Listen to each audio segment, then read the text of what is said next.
What's up, y'all? Welcome. We are live. I am having some technical issues. So I'm not sure if it's showing live on Facebook or not. We'll try to get around that.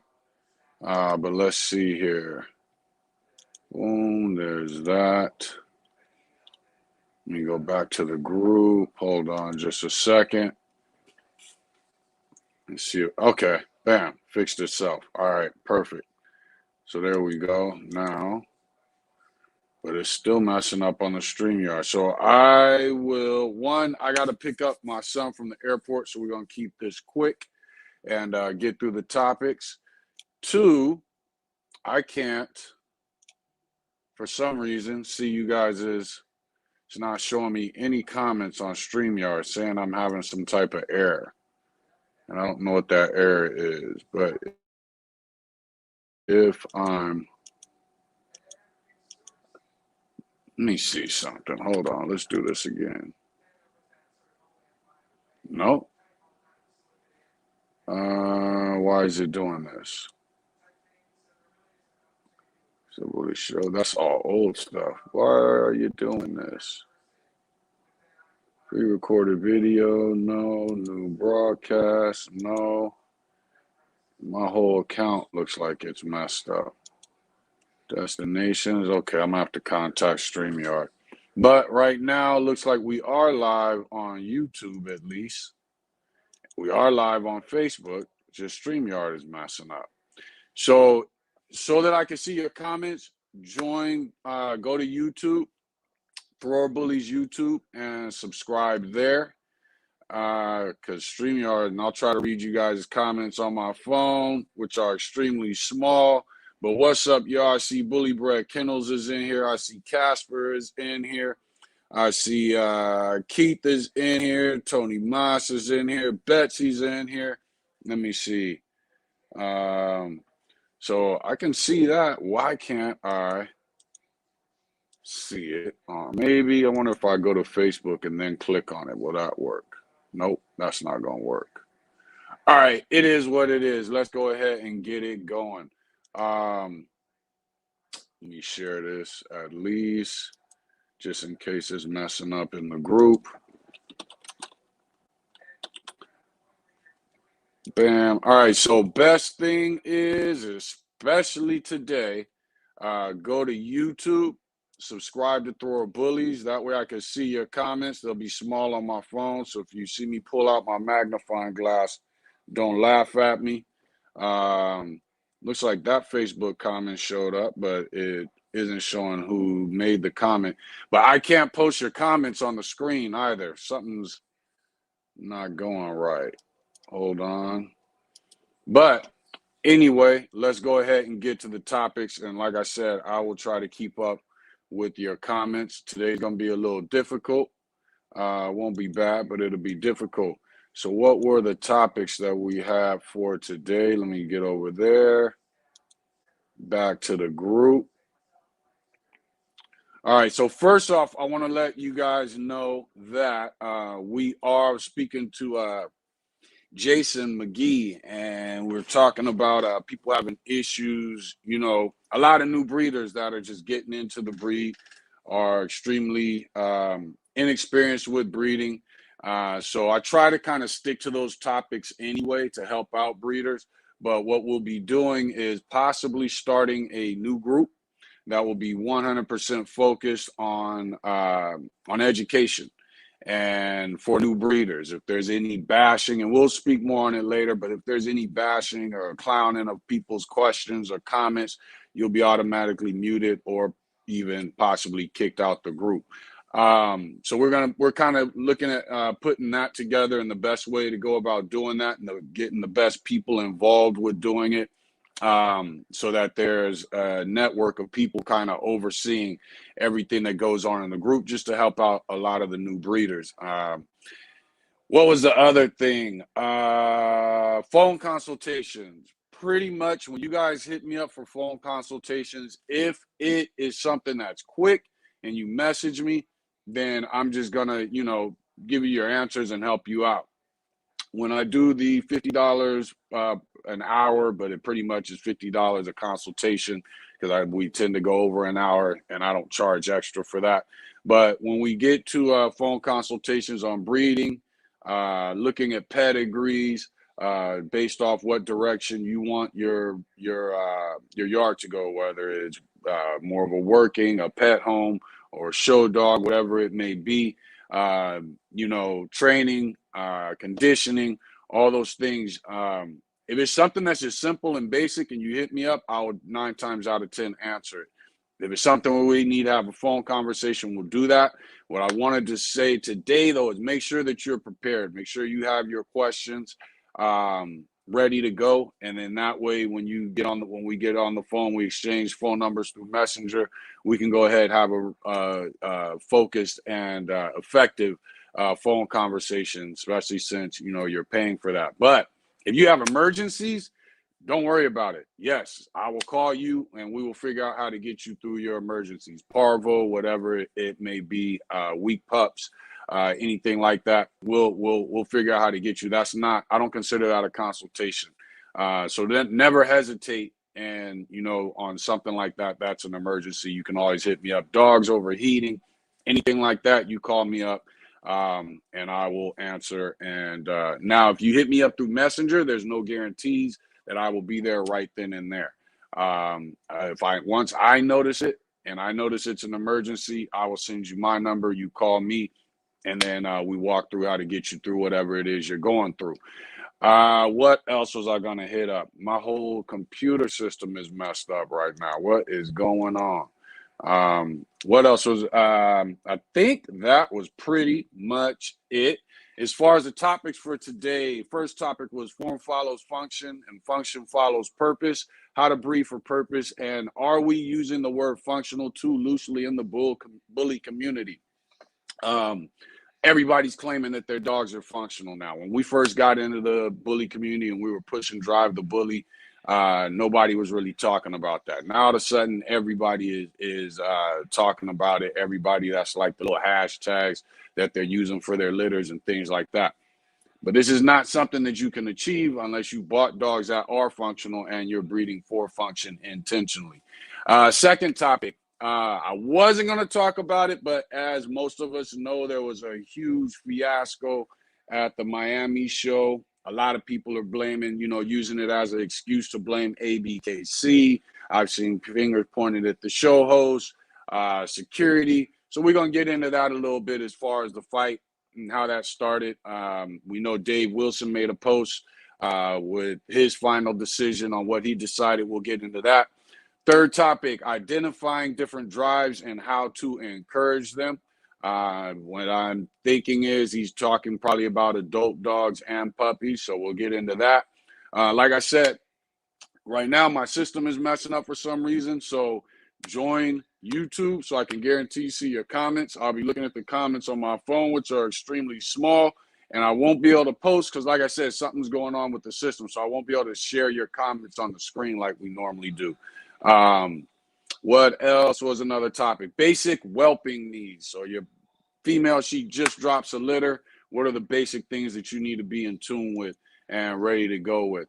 Then that was Jason McGee that posted that. It was Jason Bauer, I hope I'm pronouncing that right, that posted identifying different drives and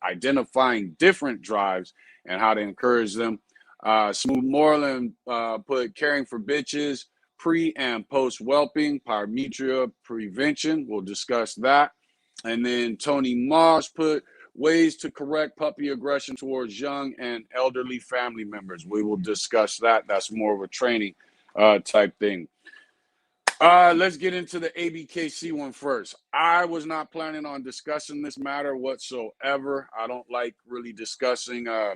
I'm one of those that don't like initiating drama. I'm not dramatic. I don't like initiating drama, and I don't deal with drama when I do have to deal with it in a dramatic form. And so I try to avoid these types of matters, but I got a lot of people asking me my opinions on what happened, blah, blah, blah, blah. First thing I will say is in the videos that I saw a couple exotics getting the hell out of the way of the big fight that was taking place. and I don't know who their breeders were, but they looked a little more functional than what I'm used to seeing, especially when they was trying to get away from there. One thing I did trip off watching the fight is I think if that was XLs, it would have been some barking, maybe even some people getting bit. I didn't hear not one dog barking, and you figure that's a bunch of owners and chaos, and it should have been at least one dog that wanted to get involved, but it didn't seem like it was any dogs that wanted to get. I didn't hear nothing from, it was not a peep from any dogs whatsoever. The way I look at that situation as far as the human aspect, from what I understand, the first thing we have to understand, people who are pointing fingers at the ABKC and looking for a way to blame the ABKC, Dave Wilson, blah, blah, blah. You can't blame ABKC for that. From what I understand, when people put on a show, they are having a host, they're promoting it, and then they're asking ABKC to sanction the actual confirmation aspect of it. When you have a fun show, that has nothing to do with the registry. And even with the registries, if I'm not mistaken, they just send like one representative to the show, make sure it's kind of, you know, I guess up to par as far as that registry's expectations. So if a fight breaks out and all that stuff, the registry has nothing to do with security. They have nothing to do with the crowd. They have nothing to do with who is promoted to. Like I said, I saw a lot of people blaming ABKC, but I don't think they are to blame. When it comes down to these situations and you've taken your kids, your wives, your husbands, and your dogs, and you're out there to have a good time, that is strictly about the host, the person who's promoting the show. I don't think you can blame the registry for that. They don't decide the type, the look of the trophies, anything. Some registries, if I'm not mistaken, will have representative judges that are there. But I don't really know the ins and outs of how that works, other than the fact that the registry has nothing to do with promoting it, the crowd, the security, things like that. They probably just verify it. But other than that, they don't have that. From what I understand, it was a photo that took place. Two exotic breeders somehow got into it. I don't know if it was over who got the best dog or just an exchange of looks, whatever it had. Started off, from what I understand, with two females. Somehow it turned into a big melee, and it was a mess. You had security running out there with, with they had guns, and they were showing. I didn't see that till today, that they were approaching the scene when they couldn't get control of it. Security seemed kind of scattered in it. I just look at it like this. I think we do have to do better as a community, and that goes for the American bullies all the way to the exotics. There should be something in you that holds off on starting shit when you know women and children are around, when you know just families are around. Now, once somebody has started something with you, I can't blame you for the environment you're in and somebody started something with you. I don't know how people respond, how the individuals responded or things like that. But unfortunately, it was a mess. Did not go well. From what I understand, the lady that hosted it, I don't know. From what I gather, she was kind of an anti-exotic person, or kind of used to talk bash like the exotic shows, and then all of a sudden she had a fun show with exotics. To me, it just sounds like you should have been having a ABKC sanctioned show with ABKC style dogs if you were going to have a fun show, and then you bring all this together, and and if you're known for bashing or talking trash to someone in the exotic community, and then all of a sudden you have an event and you involve exotic people in it, it's kind of like you gotta be able to check in. You gotta let you can't bash somebody who's known in the exotic community and then decide you're gonna have an exotic event and everything's gonna go right. Especially if the person that you're bashing is somebody who's celebrated. And for those that don't know and those that do, I'm speaking of June Williams. So, he's somebody that does a lot in that community, and apparently the host of this Miami event spent a period of time, trying to bash him and talk trash about, his shows. June has had events that had way more people from what I understand and has had no issues. He's also had events where there have been issues. They were quick to break them up. And he's, from what I understand, is like right there with security. I don't know why you would bash that type of person. who is really loved by his community. And then, so now all of a sudden, here you go. You've been spending time bashing this person. You decide to throw a show and imitate a little bit of what he's doing. And next thing you know, it backfires. But I think people, when you do these shows and you go places, you need to have some type of a foot in the community, whether it's the security guards you hire. There needs to be some type of respect that you have within the community, within the people, so that they know there's a certain way to act. Security is on point. And, and then once you get the show going, you got to remember, especially at a sanctioned show, you representing ABKC. And like I said, all of a sudden it ended. ABKC was looked at negatively, and it didn't have anything really to do with them. Fight's over. Everything hits Facebook. People are making posts of the videos. Everybody's looking to see who can see and find the best video. And then all of a sudden, Dave Wilson comes out and he makes a statement, which is basically they are no longer, hold on, give me a second. They are no longer having fun shows at the ABKC events. And some people said that's good. Some people said, some people felt different. To me, I look at it as if you can have different types of fun shows, biggest head, biggest dog, heaviest dog. I don't know, all the little things that people, get caught up breeding for. I don't see an issue with it. At the same time, I don't blame ABKC for making the decision. One, and two things I would say to that. One, sometimes you have to make a decision so that people know a decision is made and get how you feel with it. You can always come back off or ease up on that decision later. But at this point, when it's the internet and things move fast, I don't blame them for making that decision. As far as right now, if they keep it that way, I get it. It's a business. And they don't want to be looked at in a negative light. And yes, people did look at them in a negative light, even though that was not their fault whatsoever. So that's kind of my thing on the whole Fight Fiasco. It was a little bit of entertainment for the week. And then, of course, the next few days on Facebook. Next topic, and let me try to see some of you guys' comments. This sucks. because I can barely even see the comments. Let's see here. Derek Hatfield, what's up, man? Thanks for joining in. You guys, make sure I cannot see. My StreamYard's messing up, so now I can't see your Facebook comments at all. Sometimes it's 50-50, but now I notice I can't see them at all.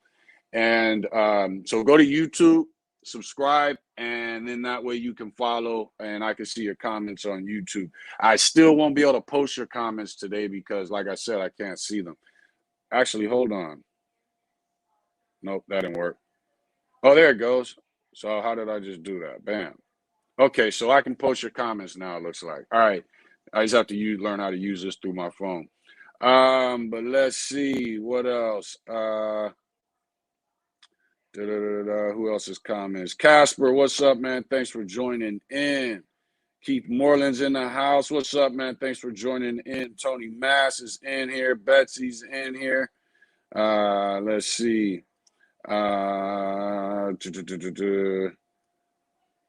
No comment spot. It should be showing now, Betsy. Let me see here. Bully Bragg. Kennel said, no, I can't even hardly. Oh, no sound. You guys should be able to hear me. You guys should be able to hear me. Let's see. Casper said, my house 405 is in here. Casper said, off topic, how do you go about buying a puppy when the breeder won't let you see them in person? It's a gamble. We actually got our first 3 dogs without seeing them in person. A lot of video, pictures. Actually, we weren't even concerned with pictures. What we wanted to do was make sure that we were getting video, and that was our main focus. So at least make sure you get getting video. If somebody is unwilling to let you come see the pups in person, it's a double-edged sword. On one side, yes, I would be a little bit hesitant of getting a pup from that person. Also, you guys make sure that you hit that like button on YouTube. Make sure you're subscribed. So yeah, I would be a little bit hesitant. On the other side of the coin, though, there's been a lot with breeders. We all saw that video a week or two ago. Actually, I think it was last week where the guys pulled guns on her, robbed her, stole her dogs. I think it was an exotic and a Frenchie.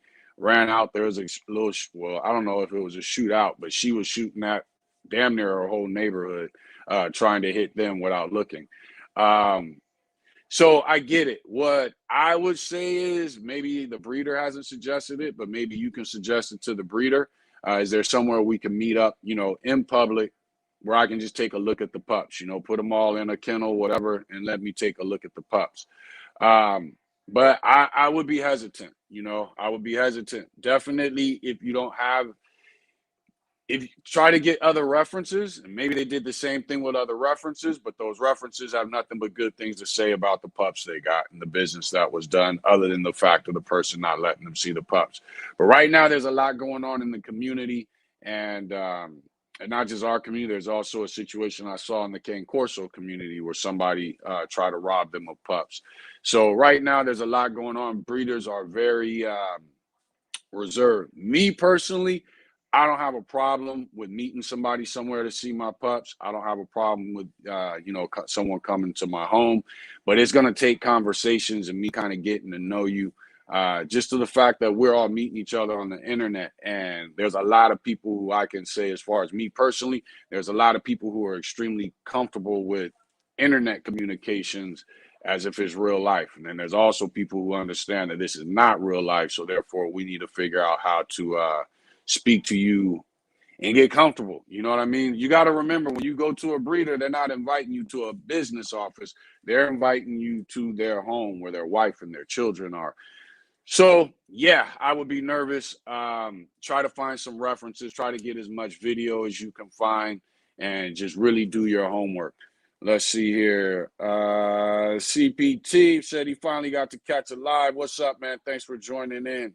Major League Canines is in here. Spirit said, don't buy for them. And I feel it, because it's iffy. What time is it? Because I told you I got to pick up my son in a little bit from the airport. But I feel her. You know what I'm saying? I feel it. My Bailey would have been on. Yeah, see, I don't own a dog that if I get into a big brawl, that's not going to be, my dog's going to be acting a fool. So yeah, that's that was unique. And actually, I think I would say two of our dogs, if a fight takes place in front of them, they're going to want to jump into it. And we don't even have to be in it. We'd have to walk away. Bully Brett Kendall said, that's what I say. Number one, this is difficult reading from my phone, not barking. That's why y'all say it's all exotic. But they're way too much fuckery. It's really shameful. Yeah. It's sad that it happened, because it makes it's a bad look on the community. It also kind of like I didn't even thought about it till Nia said it.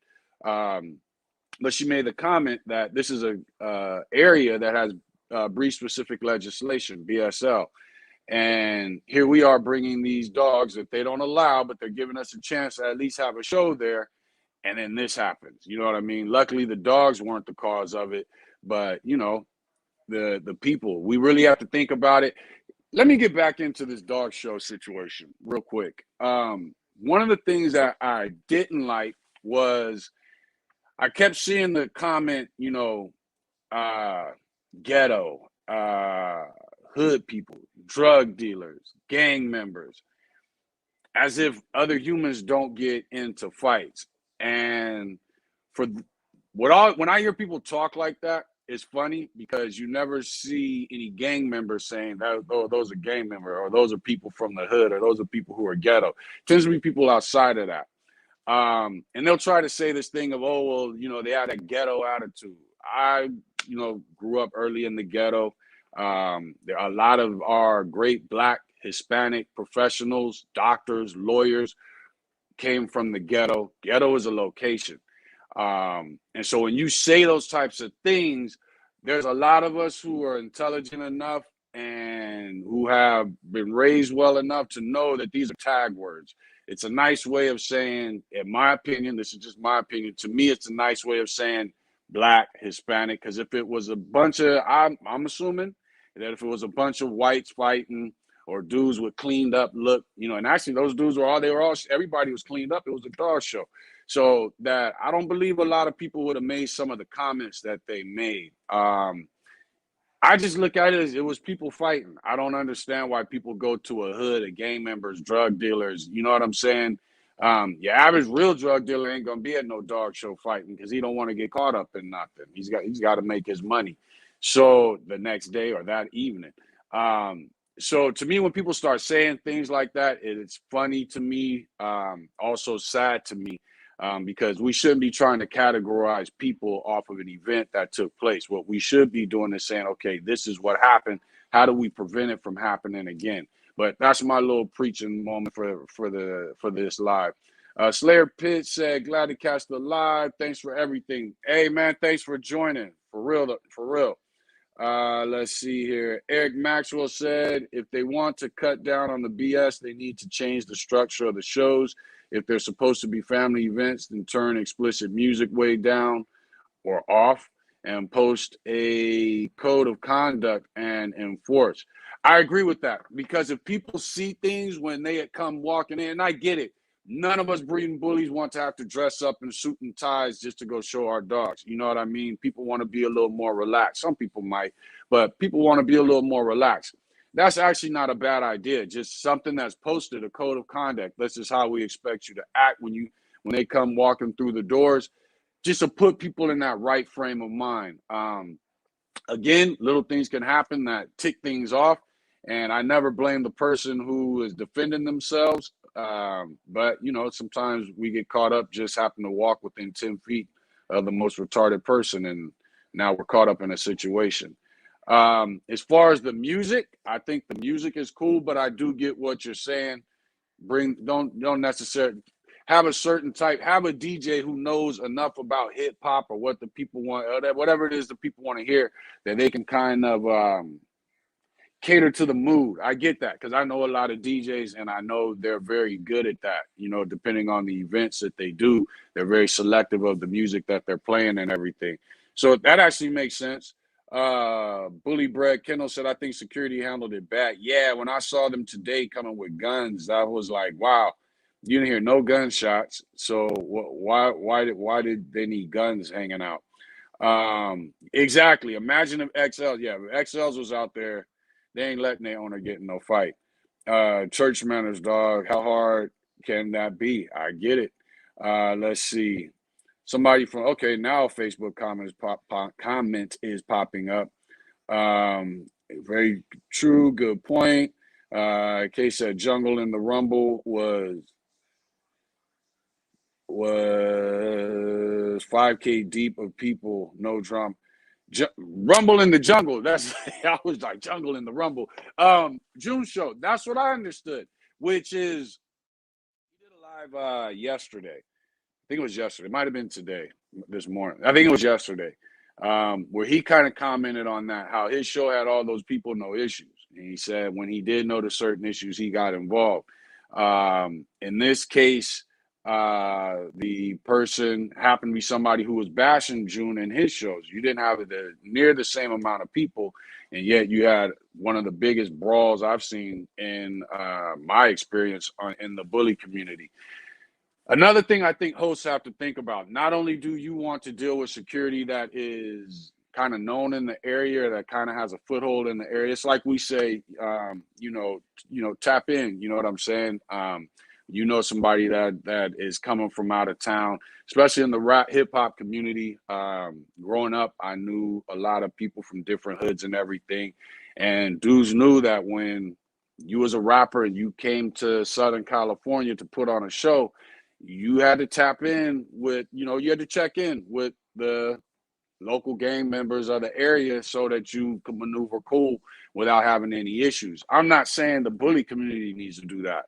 I've never been a tap-in type of person or check-in type of person. But because we know these situations happen, we need to make sure that the security is known in the area and as respected. And those security guards need to have a code of conduct also. You can't just go running with the cheapest security. Next thing you get a bunch of dudes that panic and things can get worse. So that really has to be thought about also.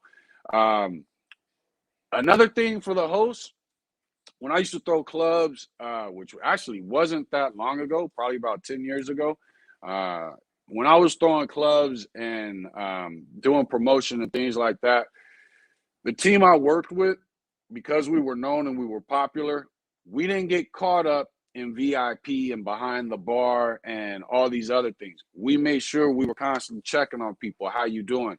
We spoke on that last night with the live with Danny Cervantes, Bobby York, and Raul Fagundes was with his live yesterday, and we spoke on that. And if you're a host, you can't get caught up. There's two things. You can't get caught up with your group of friends, and you can't get caught up with being so busy running all over the place that you're not interacting with the people. You want to be able to check on people. If you notice there's some tension, you should be able to approach that tension and say, hey, you guys having a good time? Yeah. Then you might get an explanation of something that you can resolve right then and there. At the same time, if you're a host, you can't be so greedy for the money, but you got to fear interacting with the type of people that you invited. And that's why I had a problem with a lot of tag words that were used, to describe the people that were there. But I just wanted to throw that in. All you people, if you plan on throwing something, you need to not only be willing to put your face out there, you need to be able to interact with the people, the types of people that you expect to be showing up, and make sure they're having a good time. And if you see something taken, make sure that they're having a good time and that they can respect you. And if you see something taking place, don't just run for security. If you can get there, if you're a female and you're the one throwing the show, yeah, you can't jump in the middle. But if you can kind of talk it out or say something when you see a things starting to get a little intense, you see like exotics. We know they put them on the table, they get hyped, they get rah-rah. If you're the host and you walk over and you approach that with them, but you make it like, yeah, it's a good time, a lot of times you can ease those tensions that are about to take place or that may take place. So if you're going to host an event, get involved with your people that pay good money to come to your event. And a lot of times you'll realize you can change people's moods, even though you didn't even see what was going on. So I definitely want to throw that in there. And again, shout out to June, because he's somebody that is real good at that. Let's see here. And, and nobody's invincible. So there are times, where things are going to happen and there's nothing the host can do. It's all about security. I don't care who you are as a host.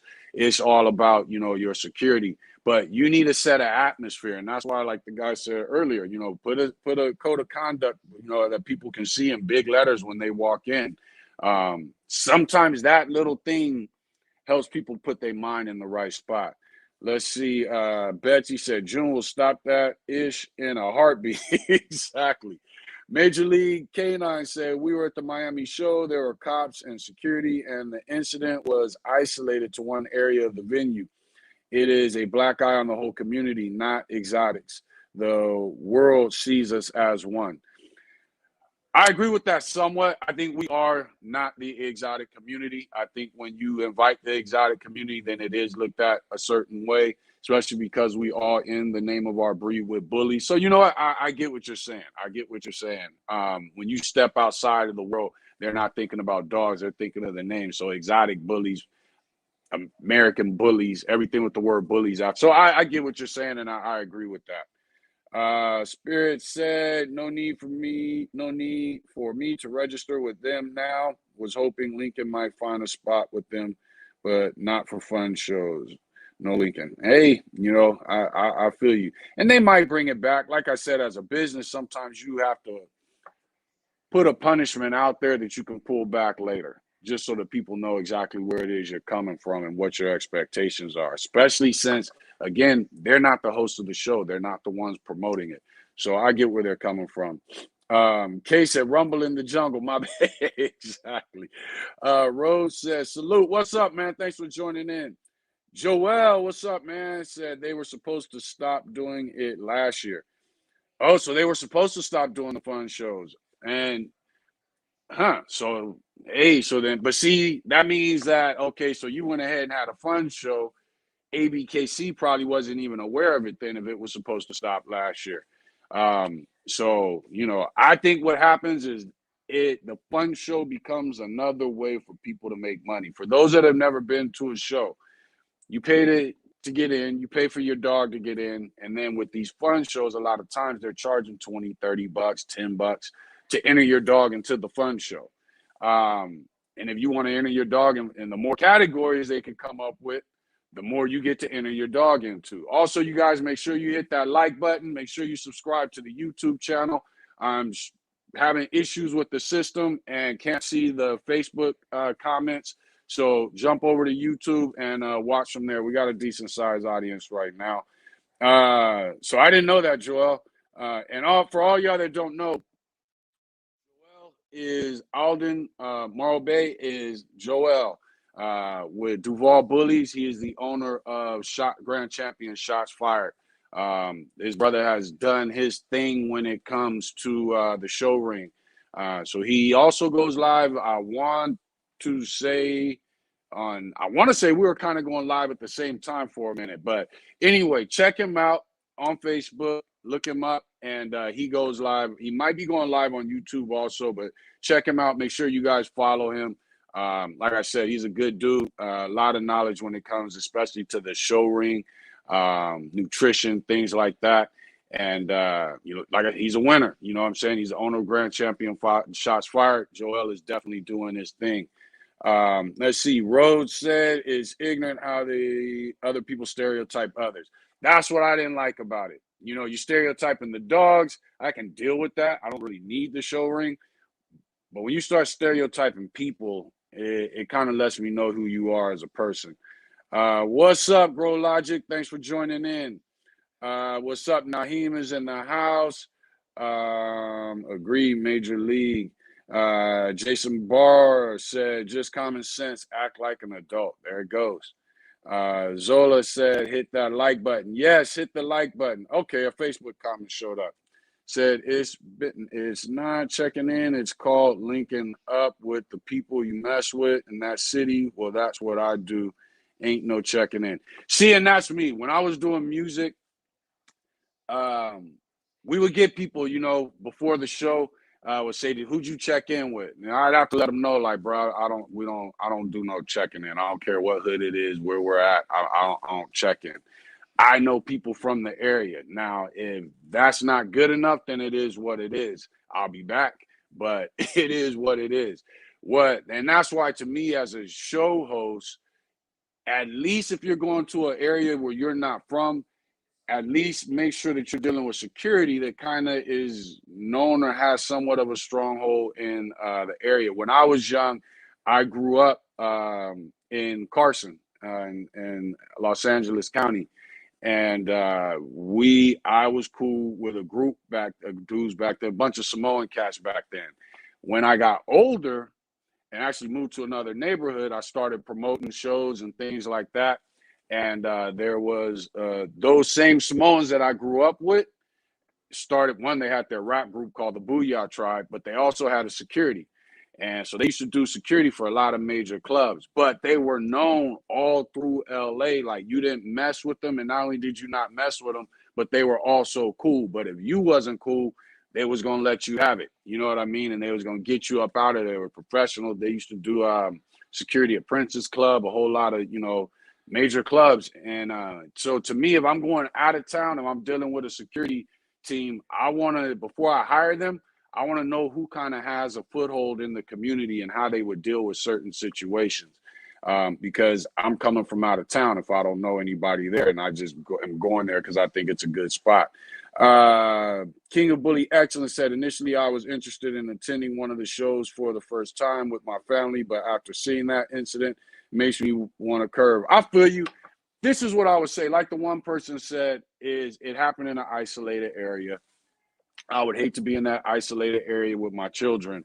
And now my kids are older, so they'd be fine. But even when they were younger, you know, I would hate to be in that area and that takes place, and you got to be aware of it and get out. Or you just walking your dog past that area, whatever it may be. What I will say is this. I saw a lot of people making posts about it. After seeing that, I'm thinking about no longer breeding. I'm thinking about no longer going into shows.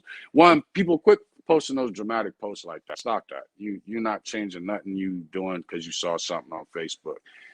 For those who have not been to shows, don't let that was not only in an isolated area, like the person said earlier, that was also at an isolated event. This is not something that normally takes place at shows. Go to your shows, keep your eyes open on the way the crowd looks, things like that. Of course, no different if you're going anywhere else. But don't not participate and don't not go to the shows. That is a great place to see these dogs. And if you ever plan on being involved in shows or breeding for the show, then you definitely want to make sure that you're attending shows before you get there. I think the more we do, and I'm bad too. I don't go to a lot of shows. I went to one this year. I went to the Cinco de Mayo show in Hemet. I went to that because it's more focused on XLs. I told myself come next year, I will start making sure I'm at more events. My cousin, my kennel partner, he's a little better than I am. He's in Northern California. But over the next year, we want to start making sure that we're at more events, bringing our dogs to more events, or just showing up without our dogs. And at the same time, probably around 2023, probably start doing more traveling and going out to various shows. But don't give up on the shows yet. Let's see. WKR, what's up, man? Said, what's up? Yeah, June Williams floats around the crowd at his events. You got to do that. You have to do that, especially if you're the host. And you know what? Even at the Cinco de Mayo event, Brittany Burns is the one that hosted it. She was all over the place. Now, she was caught up because she was busy, but she was very open, easy to stop, talk to, you know what I mean? When she finished doing whatever she was running around doing, she was socializing with the people. And this is a female, you know what I mean? You have to have that attitude. Did some issues take place at the Cinco de Mayo event? Yeah, but it was up kind of by the parking lot. Things do happen. There's a lot of different people from different areas, different mindsets. So things happen. But again, have the right security, make sure they're equipped for that. And you as the host, get around, and you will be surprised how you as a host can set the right atmosphere for your events. Let's see. Bag Lady Bully said they need to hire real security, not just the big body homeboys. Exactly. King of Bullies Excellence said, yes, Aldwin got mad knowledge to give this podcast.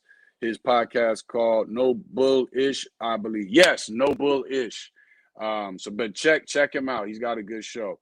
Ray Garcia said, what do you think of XLs with pockets in their pedigree? Great granddad, grandma's are short of the pocket line.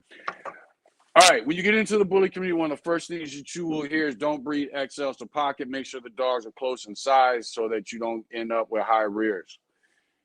That makes zero sense, because if that was possible, then you should also end up with high fronts. And I have yet to see dogs with high fronts. So because genetics don't work that way. If the pocket has a level rear and the XL has a level rear, 9 times out of 10, you're going to get litters with level rears. That part of it has nothing to do with size. I think we've seen some good dogs off of it. Some of our favorite dogs in the XL community come from pockets and small standard breedings to XLs. I don't have a problem with it because it's able to be done. What I do have a problem with is that it's allowed. I think that the breed is to the point now where they need to put a separation between the classes, not only in inches. I know they're talking about 1 inch. I think it needs to be inches. And whoever you lose by doing that, whatever grand champs fall in between there and no longer can show, it just has to be done because you got to put the dogs first. But I think there needs to be a separation. I think they also need to separate the classes when it comes to breeding. Right now, we all write down American Bully on our paperwork. You need to now commit to something. And I take that back. You don't need to now. I believe there needs to be a point where you commit to it. XLs breed to XLs. Pockets breed to pockets. Standards breed to standards. But if you see something that you think can work, before they do make changes, if they're going to make changes, then I don't see why not do it, get it done. Your litter is going to be, that's another thing. Your litter is going to be all over the place. Some people think I'll breed an XL to a pocket, I get standards. No, you get some standards, some pockets, you'll get some XLs. And you're going to have to let people, you don't want somebody coming to you that wants an XL and you sell them this pup at 8 months old or 8 weeks old, and it still looks just about the same as the rest of the dogs. Next thing you know, they wanted a pocket and they got an XL, or they wanted an XL and they got a pocket. I think when you do that type of drastic breeding, matter of fact, we did that type of breeding. A King of Diamonds is almost 20. He might be at 27 inches at the withers. We bred him to our female Kinsey, who's a pocket off. She's an El Toro, Grand Champion El Toro daughter. Pups came out dope. The only thing is we let people know, and we kept most of those pups until they reached, they got of age where you could tell what they were going to be, which was probably about 8-9 months.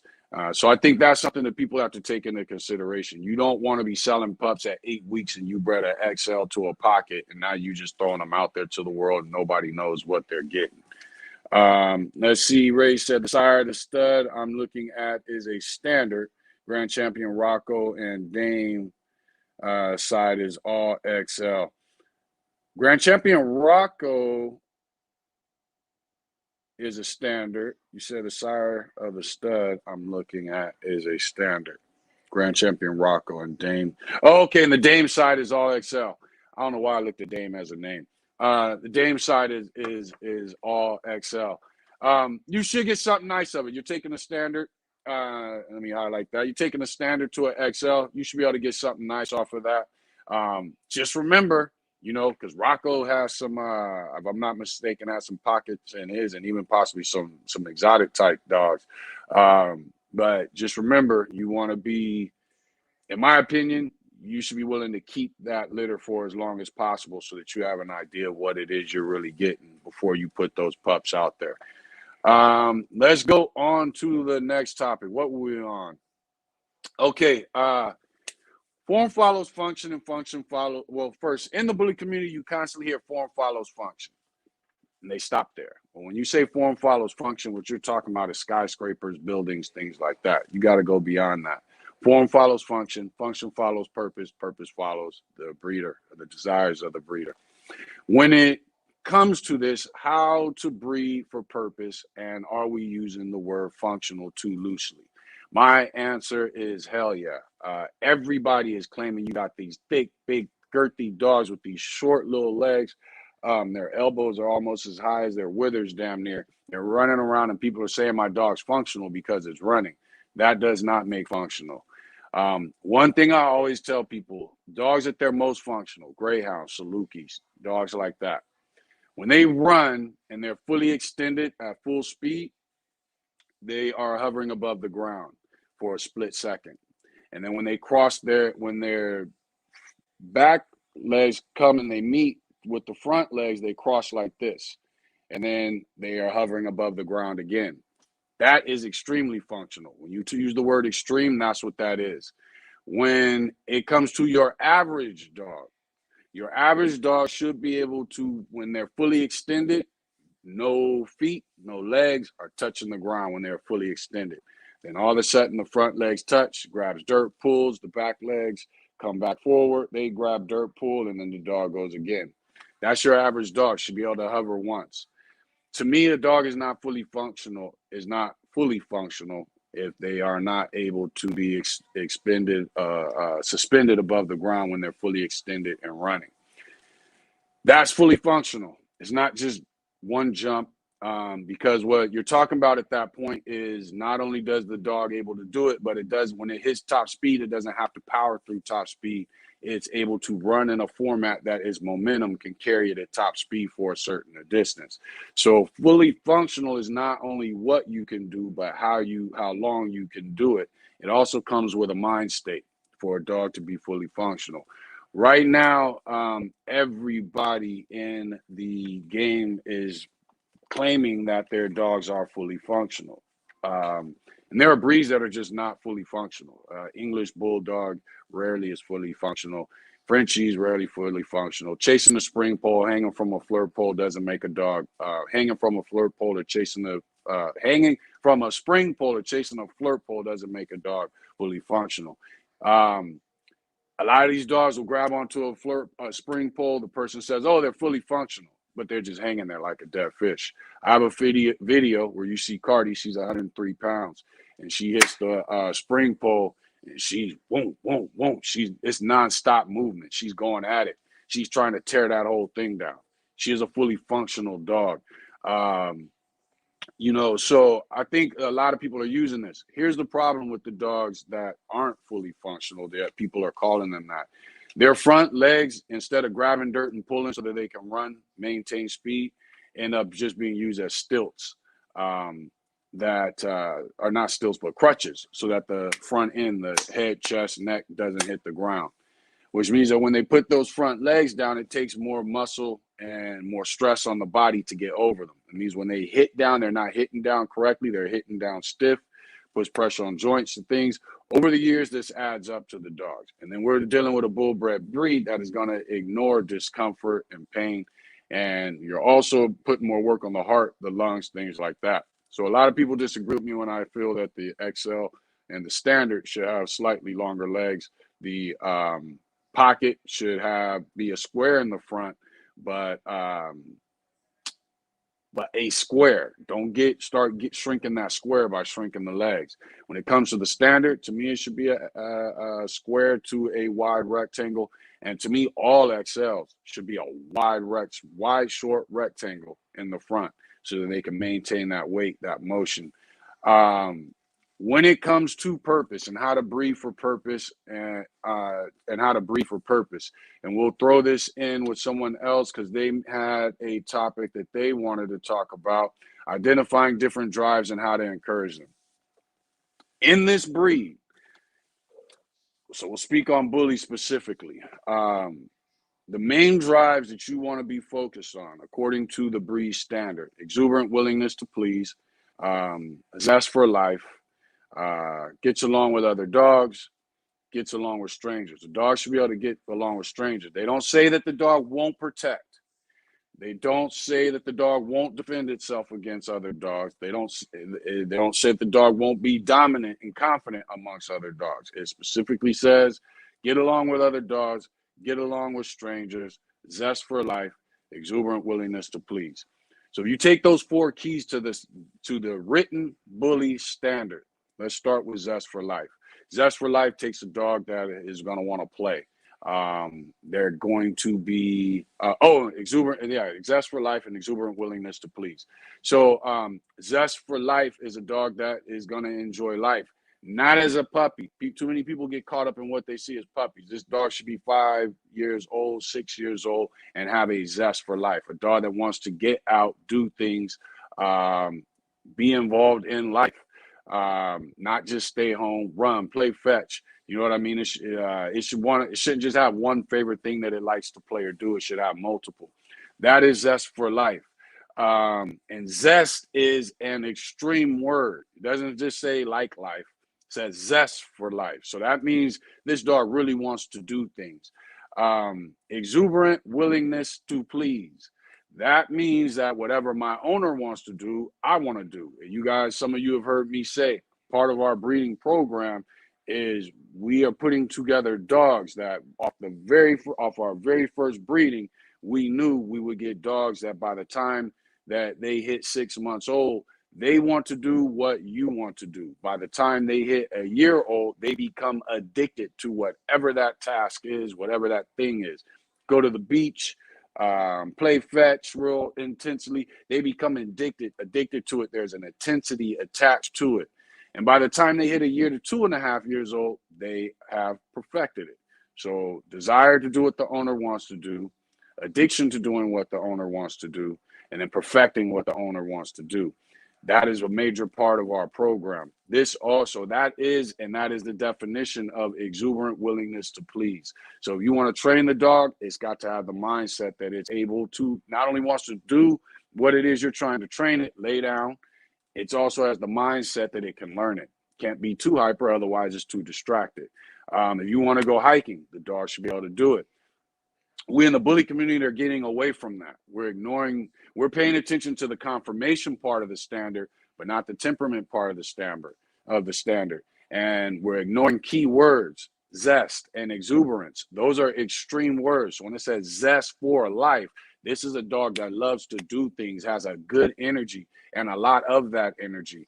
exuberant willingness to please. This is a dog that wants to do what you want it to do, whatever it is you want it to do. If I wanted to do protection, play fetch, and from the spring pole, the flirt pole, show in the show ring, whatever it is, that dog should want to do it because they clearly said exuberant willingness to please, and it needs to be willing to please you. They're not talking about strangers. So when it comes to that part of the standard, it's ignored. And the key words ignored in that are exuberant and zest. Now, when it comes to what it is, how was it identifying different drives and how to encourage them? Okay. If we're talking about breeding, so we'll get into encouraging and we'll get into breeding. Actually, let's get into the breeding first. We're talking about breeding. You're breeding the American Bully. Written standard gave you the temperament that it expects. What are we looking at? We're looking at prey drive because you're not going to get a zest for life in a prey animal. Dogs are predators. You're not going to get a zest for life in a predator if it doesn't have a prey drive. But we're not looking for an extremely high prey drive. We're looking at low to medium, medium to high. I would say low to medium, and medium is what you're looking at. Some of you have seen where I break down the drives in 5 different categories. Low, low to medium, medium, medium to high, and high. The Bully should be right around medium when it comes to prey drive. Play drive. Play drive, especially in puppies, gives you an idea of the purpose drive that will develop in the dog and that you can develop in the dog. So when it comes to play drive, this is a puppy that wants to interact with you. There has to be some sense of pack drive there also because it wants to do things with you as its pack. You have now replaced its siblings and its mother all in one shot. So play drive is a dog that wants to play what you want to play, tug of war, fetch, whatever it wants to do, or whatever it is you want to do. Typically, if a dog has a strong play drive, then it will have a pretty good purpose drive. And I'll get to you guys' comments. I know I'm missing them. Thing we want to pay attention to when it comes to the Bully is for you to have a zest for life is cool, but for you to have an exuberant willingness to please, that dog cannot have a high dominance drive. Okay, it cannot be highly rank driven. And these are 2 different things. Rank driven is a dog that wants to be top dog. The average owner, the average person is not able to handle rank driven dogs, especially because those dogs will take it from just other dogs. They will take it to their family members. So if you're not able to deal with that, you don't want it. One of the things when you're breeding band dogs is they don't want rank driven dogs.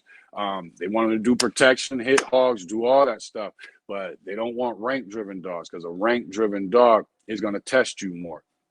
A dominance driven dog is going to test you more, but they're 2 different things.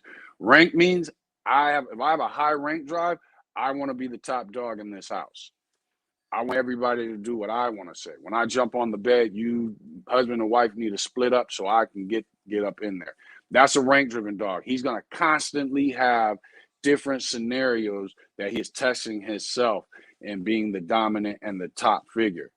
That's rank drive. And you'll hear in the pit bull world a lot of times, a dog gets his butt whipped. He wanted to fight, gets his butt whipped, and they'll say, that's just an old rank-driven dog. Because he just wants to be top dog. When he realized he couldn't, he folded.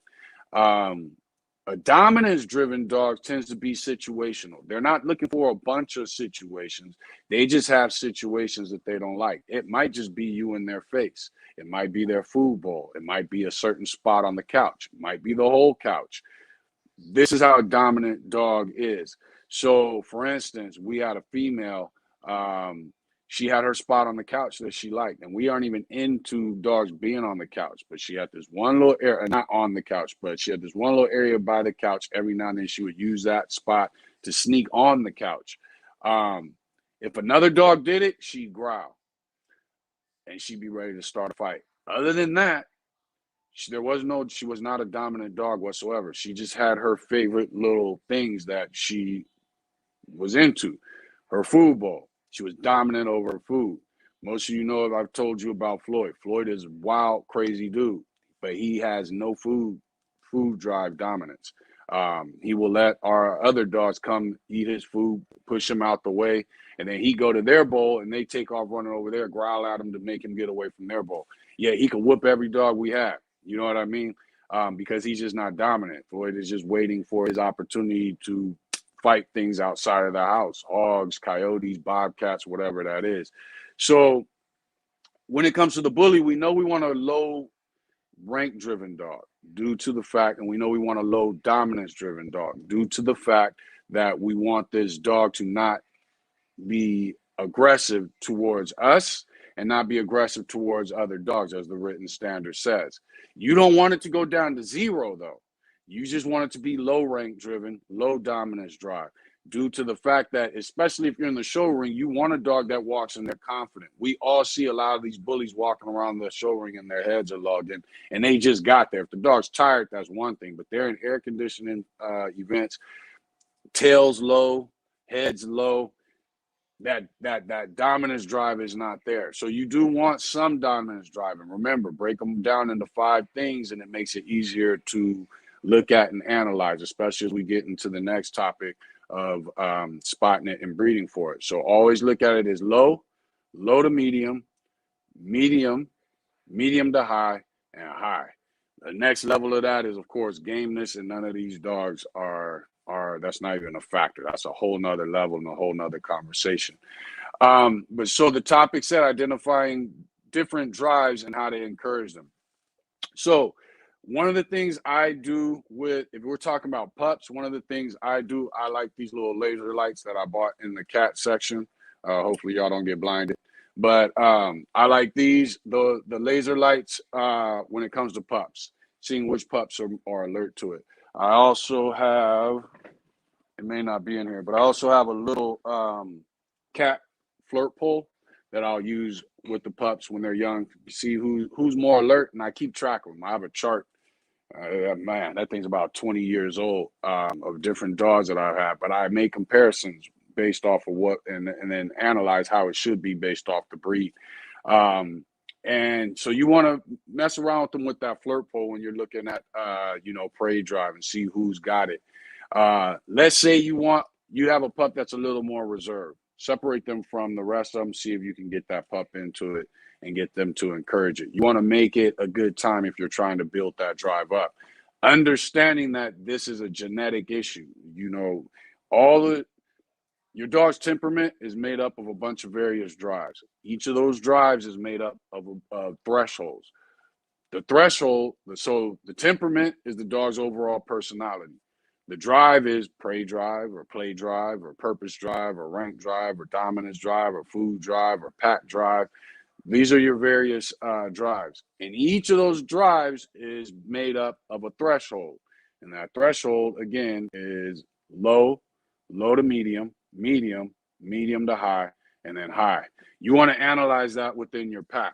What I always tell people and breeders that I deal with, especially in other breeds, is that as you're learning these different drives, you want to try to spot which is being used, and all the drives are as a reaction to a trigger. That's all it is. So you want to be able to spot what's the trigger, and when you can spot what's the trigger, you can then tell yourself what drive it is. And then you can compare, because somebody might say, well, how do I know if I have 6 pups in the litter, how do I know if this pup has a high drive? Just compare them to the litter. And the more you start doing that and chart it, the more you start, because it will also change as the pups advance and go through different scenarios with each other. Typically starts around 4, you'll start to see around 6 weeks old, you'll start to see it kind of evolve. 8 weeks old, you'll see somebody that you thought was the lower ranked pup in the litter, all of a sudden becomes top. So keep chart of it. And regardless of your lack of knowledge of it, because we're all learning it, then you just make comparisons. So just compare them to the other pups in the litter. If you want to say what you consider high drive may not be what I consider high drive.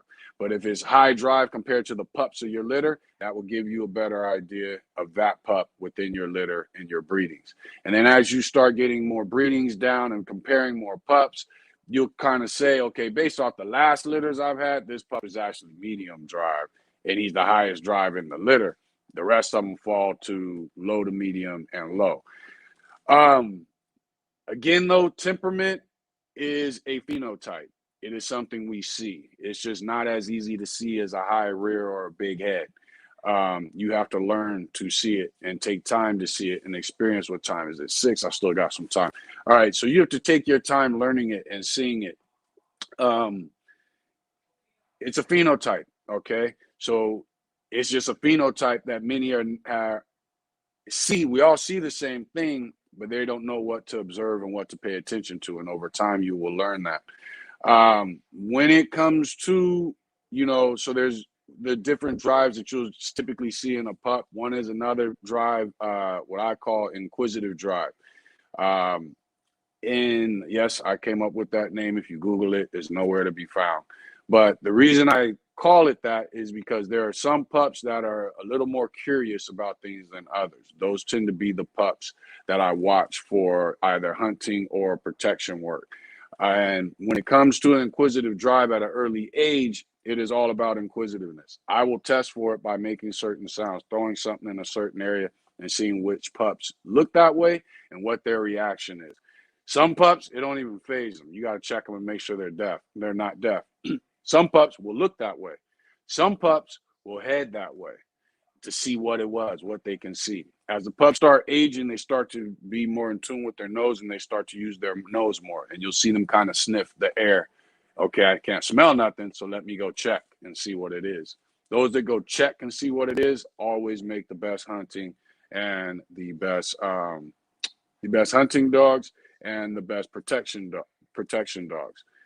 On the flip side, if you're dealing with a breed like, let's say, the Bully, which has the ability to catch hogs, I wouldn't necessarily use them for scent tracking, although we did use Justice for bear. But most Bullies aren't going to do tracking. They're either going to do scent track, or they're either going to do catch work, or they're going to do protection. When it comes to that, the more curious pup that's willing to go look is the dog that I want more for protection and for the protection. He also is going to be a dog that tends to use his brain more. So his development of his intelligence is going to fast forward a lot more, which is why I always say inquisitive drive starts to fade. As a pup gets older and goes, inquisitive drive is here. So let's say his inquisitive drive is high, and we should all be breeding for pups that have a high inquisitive drive. Right around 6 months, and as he goes through life, inquisitive drive starts to come down and intelligence starts to come up. And then eventually it just becomes intelligence rises and inquisitive drive just kind of follows it because it becomes more situational as the dog gets older. So inquisitive drive, as I always tell people, is something that eventually evolves into intelligence. One of the reasons why I say you don't want to breed dogs that are too heavy, lack legs, is because they will tend to prefer to not move due to movement being uncomfortable. Therefore, they will ignore their inquisitive drive. If you don't use it, you lose it. It starts to come down. Guess what else comes down? Intelligence. That dog does not have the ability to grow and learn on its own because it doesn't have the desire to get up and go. The further a dog's willing to go to find out things, the more intensity it has, the more intelligent that dog becomes. So as far as identifying the drives, it would depend on what drives you are naming. Prey drive is always going to be that dog's alertness to what it sees, always. Play drives, that dog's desire to play with its siblings, play with its mom, play with you.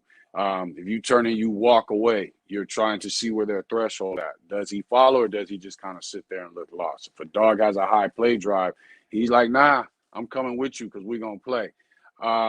Rank drive are pups that want to be the top. They will be the pups that tend to observe and then get involved with every little thing. They rarely play by themselves because they want to be the top. So if they see 2 puppies over here tugging at something, they want to get over and they want to test themselves. That's how you kind of spot it. Rank, you can't be top dog without the involvement of other dogs. So rank drive is always going to include something else or another sibling, and you can start spotting it that way. Dominance drive might be slightly different. This pup may be just chilling and don't want to get involved with anybody. He's just sitting there.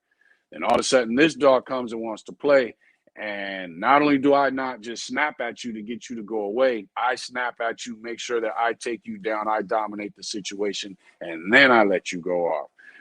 Dominance drive will show itself in toys. Pups get to, a lot of times people say, oh, he's dominant because they're tugging and they're growling. That's no different than this calculator was heavy, and I was like, that's what a growl is. It's just that extra effort. You know what I mean? When pups are playing.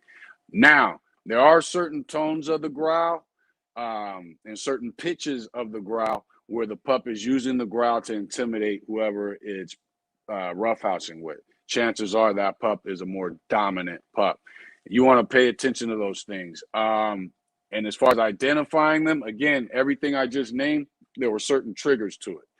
All your drives have a trigger. And then how to encourage it, it depends on what you're encouraging and what the genetics of the dog are made for. And that kind of goes to our next phase, how to breed, with our next topic, how to breed for purpose. And are we using the word functional too loosely? We already spoke on the functional aspect. When it comes to, let me go ahead and look at your comments before I go any further. Garcia said, yeah, that's what worries me with Dak's blood in him. You're probably talking about health issues, I'm assuming. King of Bully Excellence said there's such thing as pet owners who want to breed / show quality pet and are willing to pay for it. It's not bad for an owner to be able to brag about their pet. I think it's great I think the more activities you do with a dog, I think it's great. I think especially with this breed and the expectation of this breed, the show ring is perfect. I can tell you right now, King would be great in the show ring. Cardi Bull would be cool, but the dog can't be staring at her too long. Justice is the same demeanor. Some of the females we've had off of King and Cardi's litter, perfect for it. King and Kenzie's litter, perfect for it, you know. But we wanted higher driven, dominant dogs so that because King is so damn cool. King don't chase cats. He's cool with cats, and I'm talking strange cats, not the cats that he don't actually have cats that live with him. He never has, and yet when he sees a cat, he's cool with it. That he's just a cool ass dog. But we wanted a little more fire in it. So if you notice, all our females are a little more fiery. And so far, the productions, one stud that we just produced, Z's and Onyx, they have a little bit more of their mom's attitude. Now, there was one pup out of the litter that is a lot like King, a couple of them.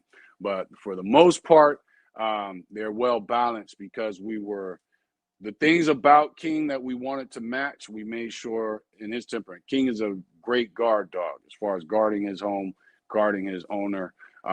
Even though he gets along with everybody, everything, when you come into the house, you come in correctly. When you come into the yard, you come because somebody brought you in the yard, not because you hopped the fence. Those type of things he's not going for. Our property in Arkansas, he would run off bear. There's a pack of, well, actually, I don't know if you call it a pack, but there was like 3 young wolves that used to come on that property. He'd run them off. Mountain lions, he'd run them off. And then once he got to the tree line, he'd stop and he'd come back. Wouldn't run off into the woods after him. Now, the cane corso he grew up with, we had to watch her because she would. But he would stop there, come back. And as long as you can get the cane corso to come back, he will come back also. So he's a great guardian. We had to match those things to make sure that the pups were cool and the things that triggered the greatness of a guardian in him to make sure that the pups were cool. But we also knew we wanted other drives to play more of a part. When it comes to breeding for purpose drive, that became our main focus. And other breeds I've dealt with, that wasn't a focus. It just kind of came along with the breed. In this breed with Bullies, we want a high purpose drive. The way to breed for it is to pay close attention to pups, especially if you got to get rid of them in like 8 weeks and you got to decide your keepers. Look at the pups that you can play various games with, test the pups to see which ones you can play with the longest, and then also make sure you're able to switch up games. So if I'm playing with this teddy bear here, purpose drive, a high purpose drive dog, if we're playing with this and I drop that, and I grab this ball, you're going to switch from that teddy bear to the ball because you want to do what it is I want to do. And that is how you spot that. As far as breeding, for various purposes, you're matching traits. Like I said earlier, temperament is a phenotype. Each of the drives is a phenotype. The threshold of those drives is a genotype, although it does manifest itself greatly when you test it, but it's not necessarily seen just by the dog doing its normal day-to-day thing. So that's kind of a catch between the two.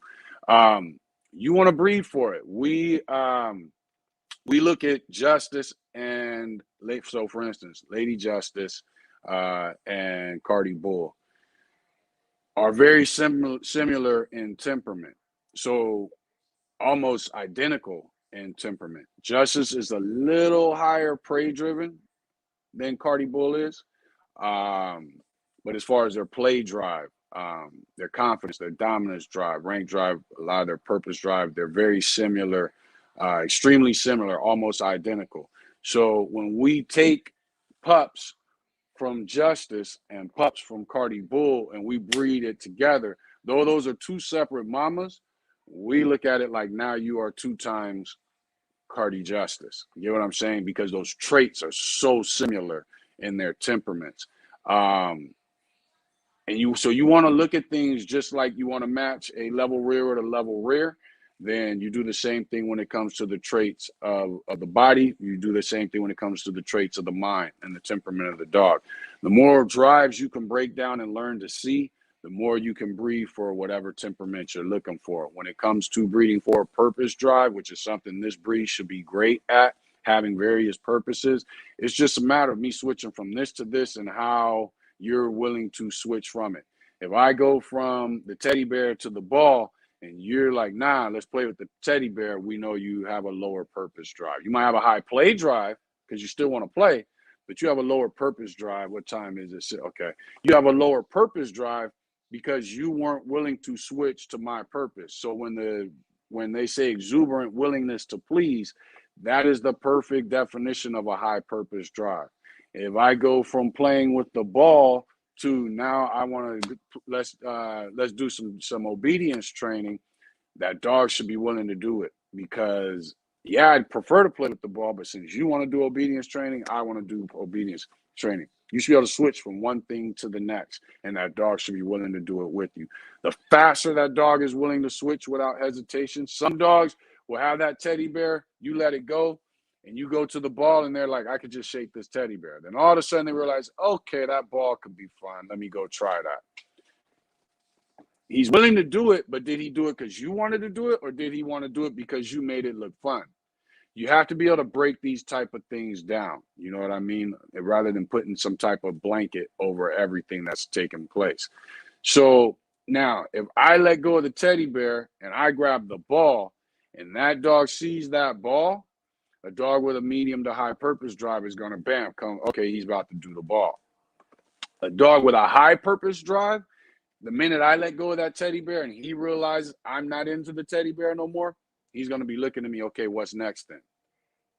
That's a high purpose driven dog. And so you want to be breaking down those traits. You want to be talking to breeders and asking them those questions. Hey, when you're playing tug of war with, I'm thinking about getting a pup off you, but I got a question. When you're playing tug of war with the mom, can you tomorrow play tug of war and then switch to fetch and let me know how she responded? Can you put it on camera? Can you video it for me? Ask these questions so that you can tell the intensity of the switch, how quickly the dog switched, how much it was willing to adapt to that next toy, whatever it was. When they tell you this is how it is, or they show you this is how it is, then ask them, okay, what about the dad? How's he? If the mom switches close, but the dad doesn't, so let's say this. Let's say the mom switches quick. Fam, as soon as the breeder switches from the rope to the ball, mom is bam, she's with it right there, no hesitation. But then the breeder says, well, you know what, the dad's not here. I paid a stud fee to this guy. Then you want to call that guy and ask him the same thing. Let's say you can never get him on the phone, so all you're working with now is the mom. The question is, to breed for temperament, which pup would you want? The answer is you'd want a male because the male has more of the mom's genetic information. So your chances of getting what you're looking for increase. And these are the balances you're going to have to play. So just like when it comes to when you're breeding for temperament, just like you have a dog with weak pasterns, a high rear, a small head, a sway back, plus his Easty Westy. And now, well, you shouldn't be breeding that, but let's say you did. Now you got to find a dog. This guy's got a nice head and a high rear, but he's not going to fix the weak pasterns and the Easty Westy. This dog has a nice head. He has a terrible rear, but he doesn't have a sway back, and he doesn't have Easty Westy. We're all as breeders putting together this puzzle piece. And like I've said before, this breed should have been breeds by what, 30 years old?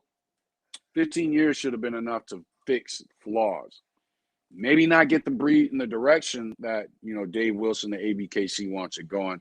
But a lot of these breeders that have been breeding dogs, 9 times out of 10, the breeder that's been breeding dogs for 10, 15 years still has high rears in their yard. That makes zero sense. What that is you being kennel blind, or you just having too much pride to go ahead and fix the issues that you have in your yard. So now what you're doing is you're saying, I'm just going to slowly breed them out. But you're selling pups to the rest of the community, especially new breeders. And now they're stuck in the same situation you're stuck in as a new breeder who just got started. And yet this is your 30th breeding because you've been breeding for 15 years and you still got the same issues in your yard. Go look at your favorite breeders, your most popular breeders. If they've been doing this 10, 15 years, they should not have weak pasterns. They should not have high rears. They should not have sway backs. They should, all those species flaws should have been fixed. They should be trying to what would you say, to refine their yard now. They should be out of the flaw stage and on to the winning the show. Getting the breed type they want, the girth that they want, whatever. They should be on that phase, breeding for color.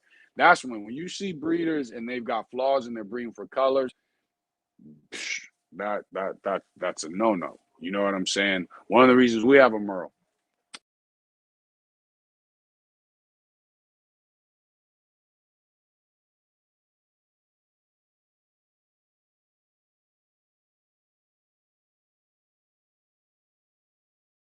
All right, y'all, I'm back. Every time at 1 hour and 20 minutes, I get kicked out. I don't know what that is. But though we have not bred that Merle yet, because we wanted to see how she develops. We don't want to bring issues into the yard that we don't have. And, you know, and as she develops, she's looking good. You know, she'll get bred. But right now, we taking our time. So this is what you want to think about when you're talking. The same thing is what you want to think about when you're looking at temperament. You want to be able to put these puzzle pieces together. This guy's got a dog and he's got high drive. Every time I see him, he's playing with the flirt pole. And remember, look at the intensity of the dog. You know what I mean? And is that the intensity you want? A lot of times these dogs with short leg, big bodies, they're kind of lumbering around after the flirt pole. And is that what you want? You know, do you want something that's more intense? If you want like everything else about him, but you want something that's a little more intense, then you know now you got to get him or a pup off of him, and you're gonna have to breed that to something that's more intense. Temperament should be the very first thing you breed for. It comes before structure. It comes before health. It comes before ability. It comes before color. It comes before all those things. Temperament is what sets these things off. So make sure you are focused on that. And what we'll probably do is get into different drives and focus on them one at a time. So, but when it comes to breeding for a purpose, yeah, you got to look for it and know how to see it and what it resembles. Purpose drive is about me, the owner. Form follows function. Function follows purpose. Purpose follows the breeder. So me as the breeder, if I want dogs with that are purpose driven, then I need to be breeding dogs and testing puppies that respond quickly to me switching up things on them. You know what I'm saying? If the dog is locked in on this little fur toy that I've got him playing with, he might have prey drive, but when I switch to this ball, he should be willing to do it. Ultimate purpose-driven dog, you're going to be able to play with it, and when you decide you want to sit down and chill, it's going to come and sit down and chill. Not even going to try to get you to play. It's just going to chill. And then as soon as you say, all right, now I'm going back to the fur toy you were playing with or squishy toy you were playing with, bam, the pup is on it, just like that. You should be able to switch off from chill mode to playing with a toy. Chill mode, play with a toy. Go from this toy to that toy. And that pup should be, bam, ready to do everything that you're willing to do. That is purpose drive. When they say exuberant willingness to please, that is what that is, because this pup is willing to do everything you want to do, and he's willing to please you. These are dogs that are also easier to train, because I can go from sit, stay, down, back up, come to me. They're more willing to be trained. Now, you can have a purpose-driven dog that is not necessarily easy to train. You get what I'm saying? So, like, for instance, it was difficult, but we finally had a beagle that we were able to train on different scents. Deer, boar, and what else? There was something else he was trained on. Oh, rabbit. Deer, boar, rabbit.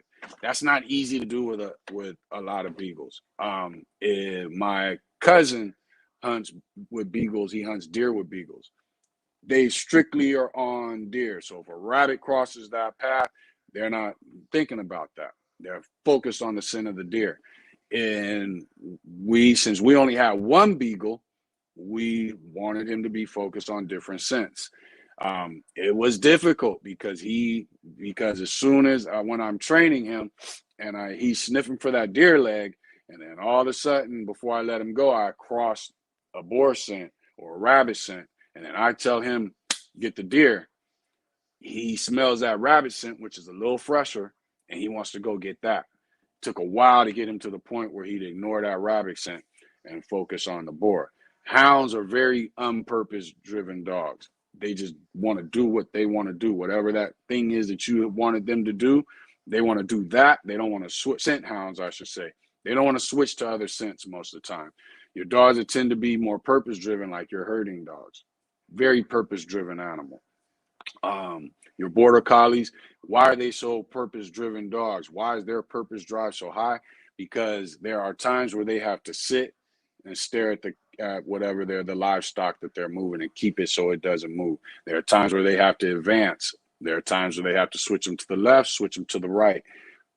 It's a constant switch, and they got to respond to what the herder is telling them to do, whether it's by voice or whether it's by whistle. So if I've got a whistle that tells you drive them to the left or to the right, which is my right, I've got a whistle that now tells you drive them back to the left. I've got a whistle that tells you, okay, ease up. I've got a whistle that tells you put more pressure on them, get them to move forward. I got a whistle that tells you start making sure all of them are all together. These are the things that herding breeders deal with border collies, Aussies, and all these various herding dogs. Which makes them an extremely purpose-driven animal, which is why the border collie is used for dock diving, frisbee, herding, agility, all these different things, because they want to do whatever their owner wants to do. It's bred into them by being a herding dog. They're just one of the best at it, and especially when it comes to versatility. Pit bull, a true pit bull, it's kind of the same way, especially if they're not as gamey. If you get a pit bull that's a cur, he's still driven. A lot of times they want to do whatever it is you want to do. Whatever it is you're willing to do, they're willing to do it. This is purpose drive in a dog. Sometimes it looks like prey drive, but you should be able to switch up and switch off. Bite something, you release it. Because a dog that wants to climb a pit bull that wants to climb a wall plus do tug of war seems like, okay, well, he switched from climbing the wall to tug of war. That's not necessarily purpose drive, even though he was just doing two different things. Purpose drive is his willingness to switch switch when you switch, not stop doing this thing and now we do this thing.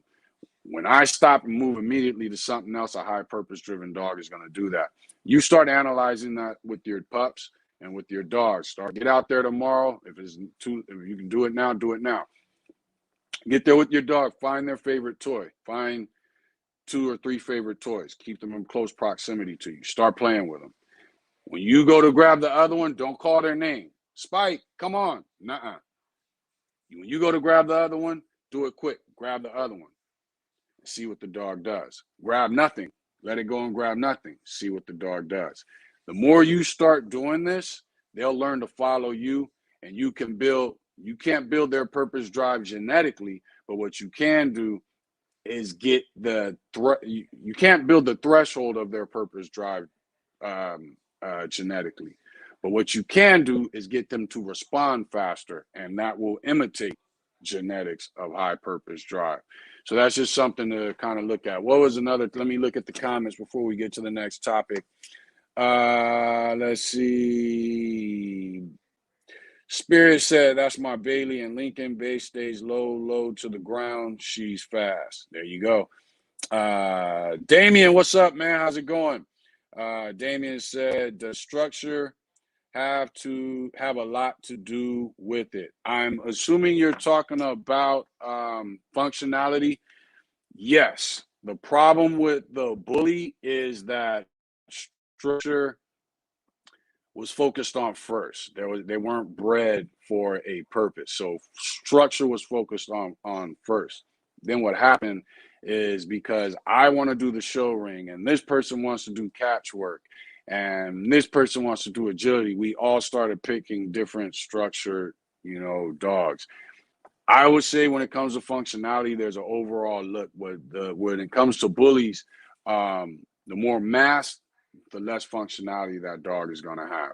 The more muscle, the less functionality that dog is going to have. So what we're looking for is balance. You want balance, and we all have to be careful when it comes to our dogs. There are things that are popular in the bully world. There are things that make money in the bully world. We haven't gotten to what the masses are going to want from bullies. And that's one thing. There are people that don't like English bulldogs. Most people of the show world like Frenchies and English, of the American bully show world, especially with pockets, also like Frenchies and English bulldogs. There are people that want nothing to do with that. Us who breed XLs, we're going to really have to be cognizant of, okay, you got the breed standard, you got breed type, you got what sells, and you got what the masses are really going to want and not want. And right now, this is one of the fastest growing breeds. Yet, most of the world, all right, I got to get out of here in a second to go pick up my son. Yet, most of the world doesn't even know they exist. So we don't get through it, which we probably won't. I got to leave here in about 20 minutes. We'll go live again tomorrow to finish this up. But most of the world likes dogs that do things that German Shepherds, Labradors, Pit Bulls, Golden Retrievers, most of the world likes that. At the same time, we know most of the world, Rottweilers, it's another one. Same time, we know when these dogs, these bullies step out, they look good, they catch the world's attention. They have that wow factor that the exotic world says. Bullies have that wow factor. They stand out amongst other breeds based off their look. So we have to kind of, figure out, when these dogs hit the masses, what are the masses really going to want? And is what the show ring expects of the American bully going to be the same as what the masses want? Because if the show ring is the only thing that wants a certain look, I'm not breeding for that. And that's why I say right now, as breeders, focus on flaws, focus on breed type. If you focus, let's say you want to be the best show breeder on the planet, you want grand champion, you want to produce it. Focus on flaws and focus on breed type. This breed has too many species flaws. Forget breed flaws. They have species flaws. We need to get those out. When we start getting those out, you'll start seeing the dogs become more and more consistent. The flaw that allows a high rear allows stiff stifles, allows shoulder sets being too wide apart. All these things affect the dog. Also, if you guys are on Facebook, jump over to YouTube so I can see your comments. And then those who are on YouTube, make sure you're subscribed and make sure that you hit that like button. But when we start correcting these flaws, the dogs they will still gonna have a variety. The XL will still be all over the place, but it will come together a little bit as we start breeding to dogs to fix flaws. We'll start noticing the breed itself comes together a little bit. But yeah, structure is very much structure is the form of the dog. Form follows function. Function follows purpose.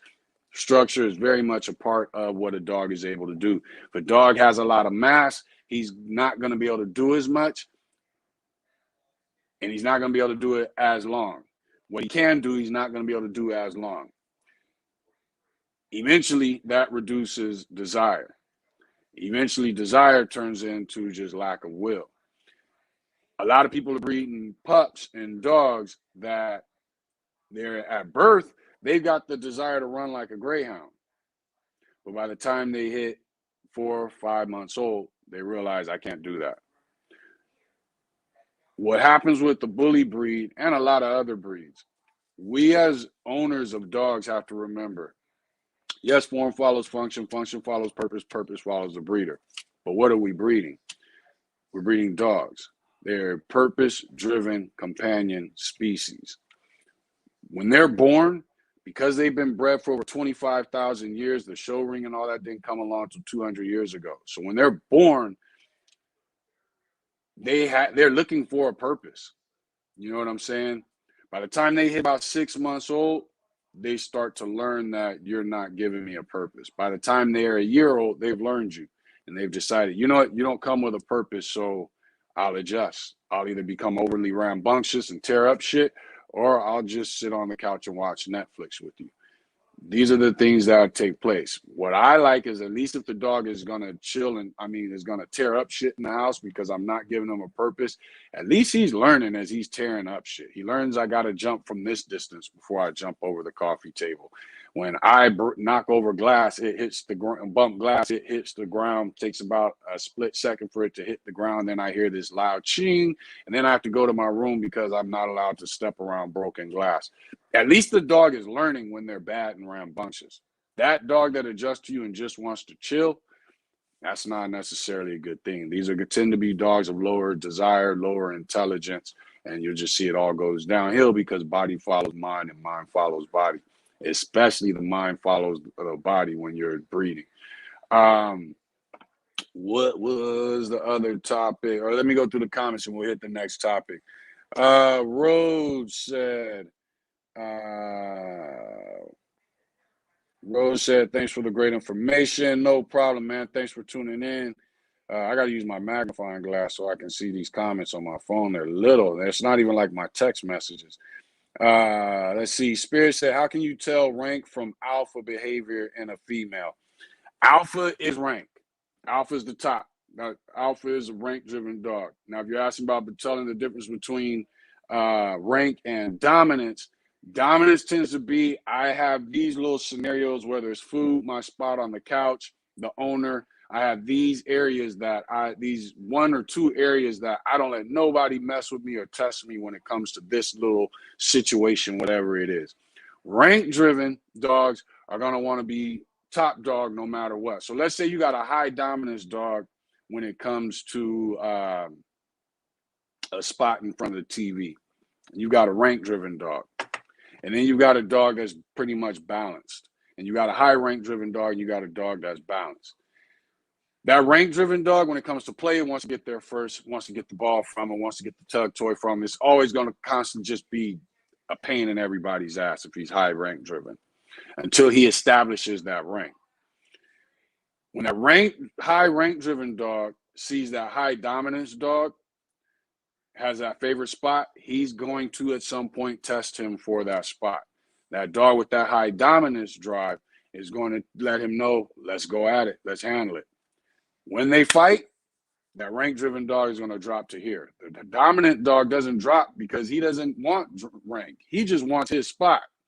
So when he whoops that rank-driven dog's butt, the rank-driven dog sinks, the dominance dog stays where he is because he doesn't care about being top dog. He just wants his spot by the TV.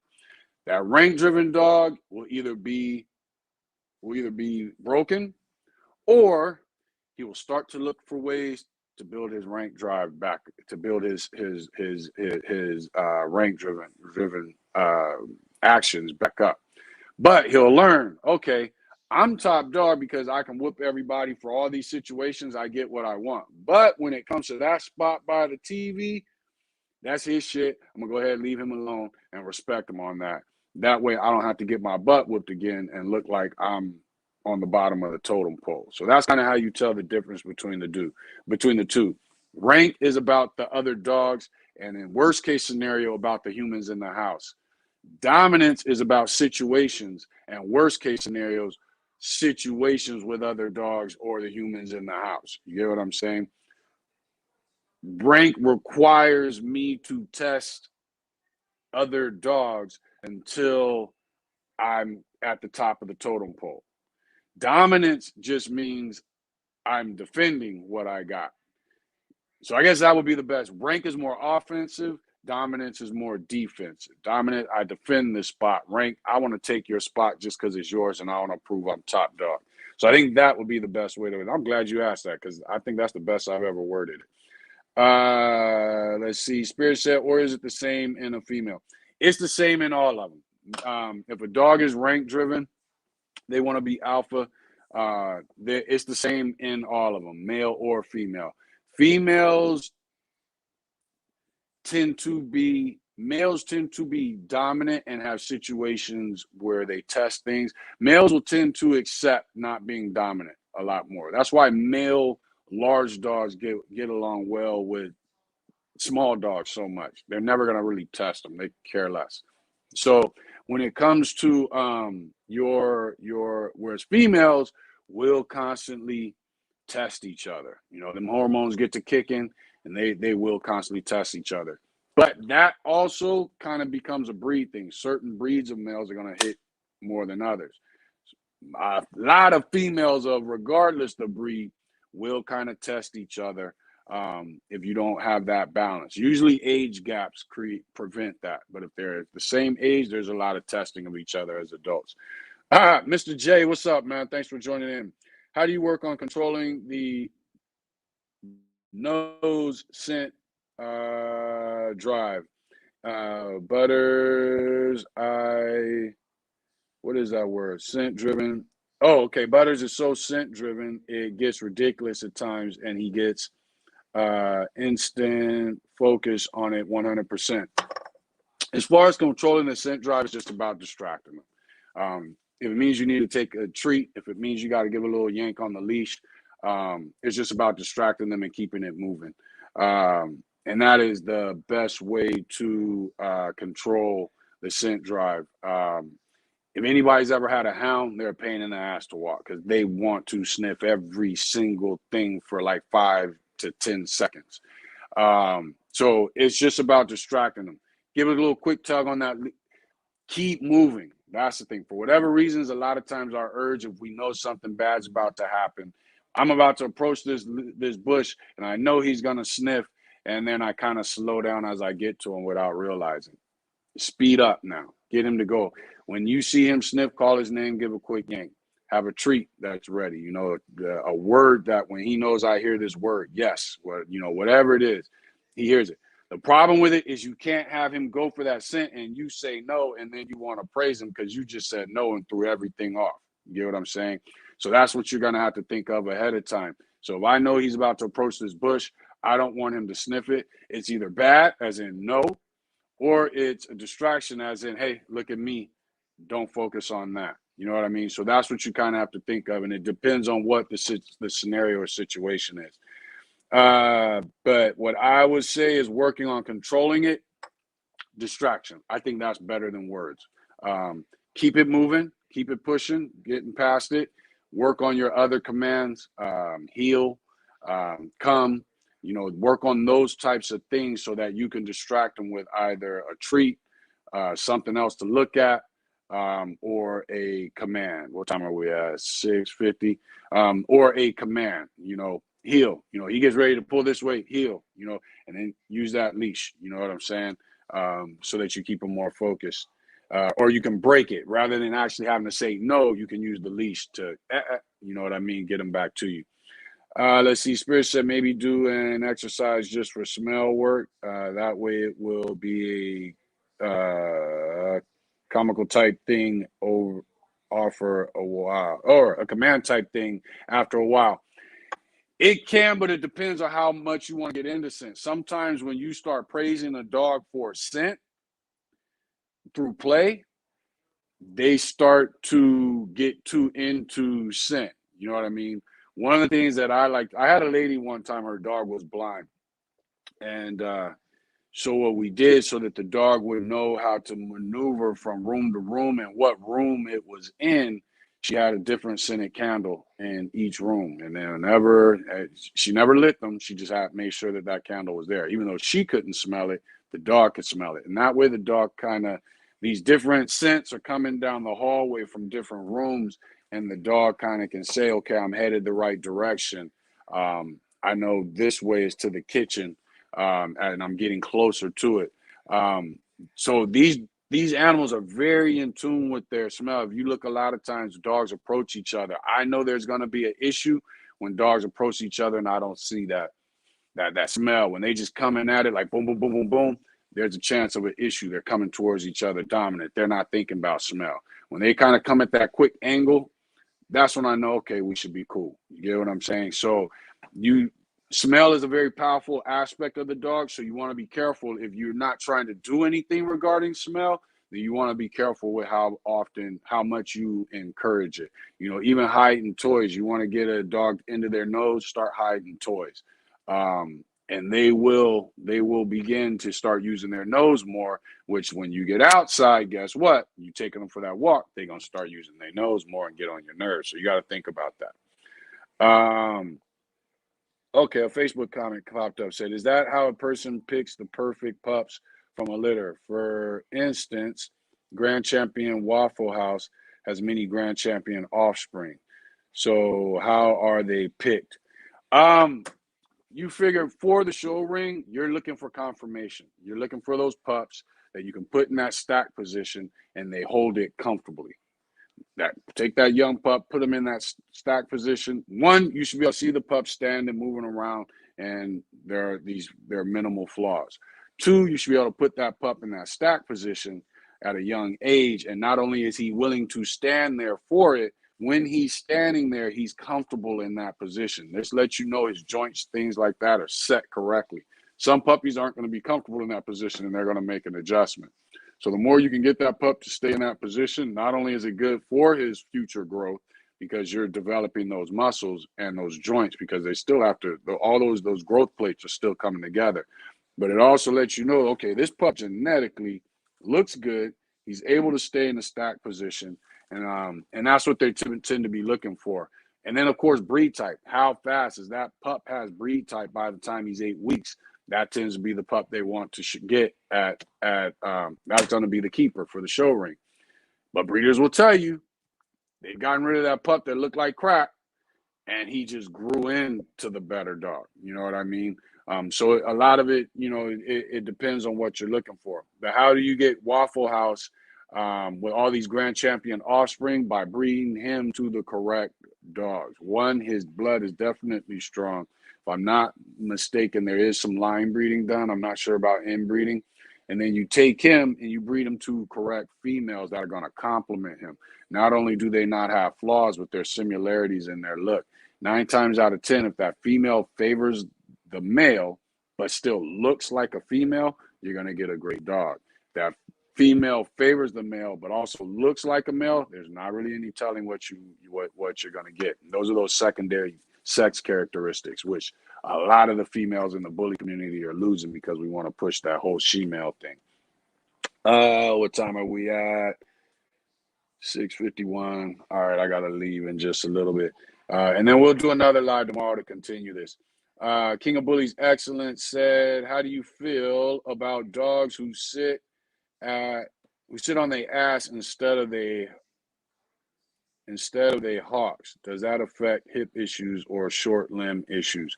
A lot of that is due to short limb. So if a dog sits correctly, also, if you got dogs that sit on your hips, when you start noticing that, correct them. Get them to sit correctly.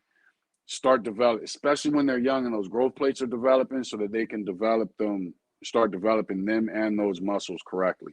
When you get dogs that are comfortable, that right off the bat, they're just sitting on their side and sitting on their hips and the legs are extended out, in their development phase, that's not a good thing, because you're not there all the time and you don't know how long they're sitting there like that.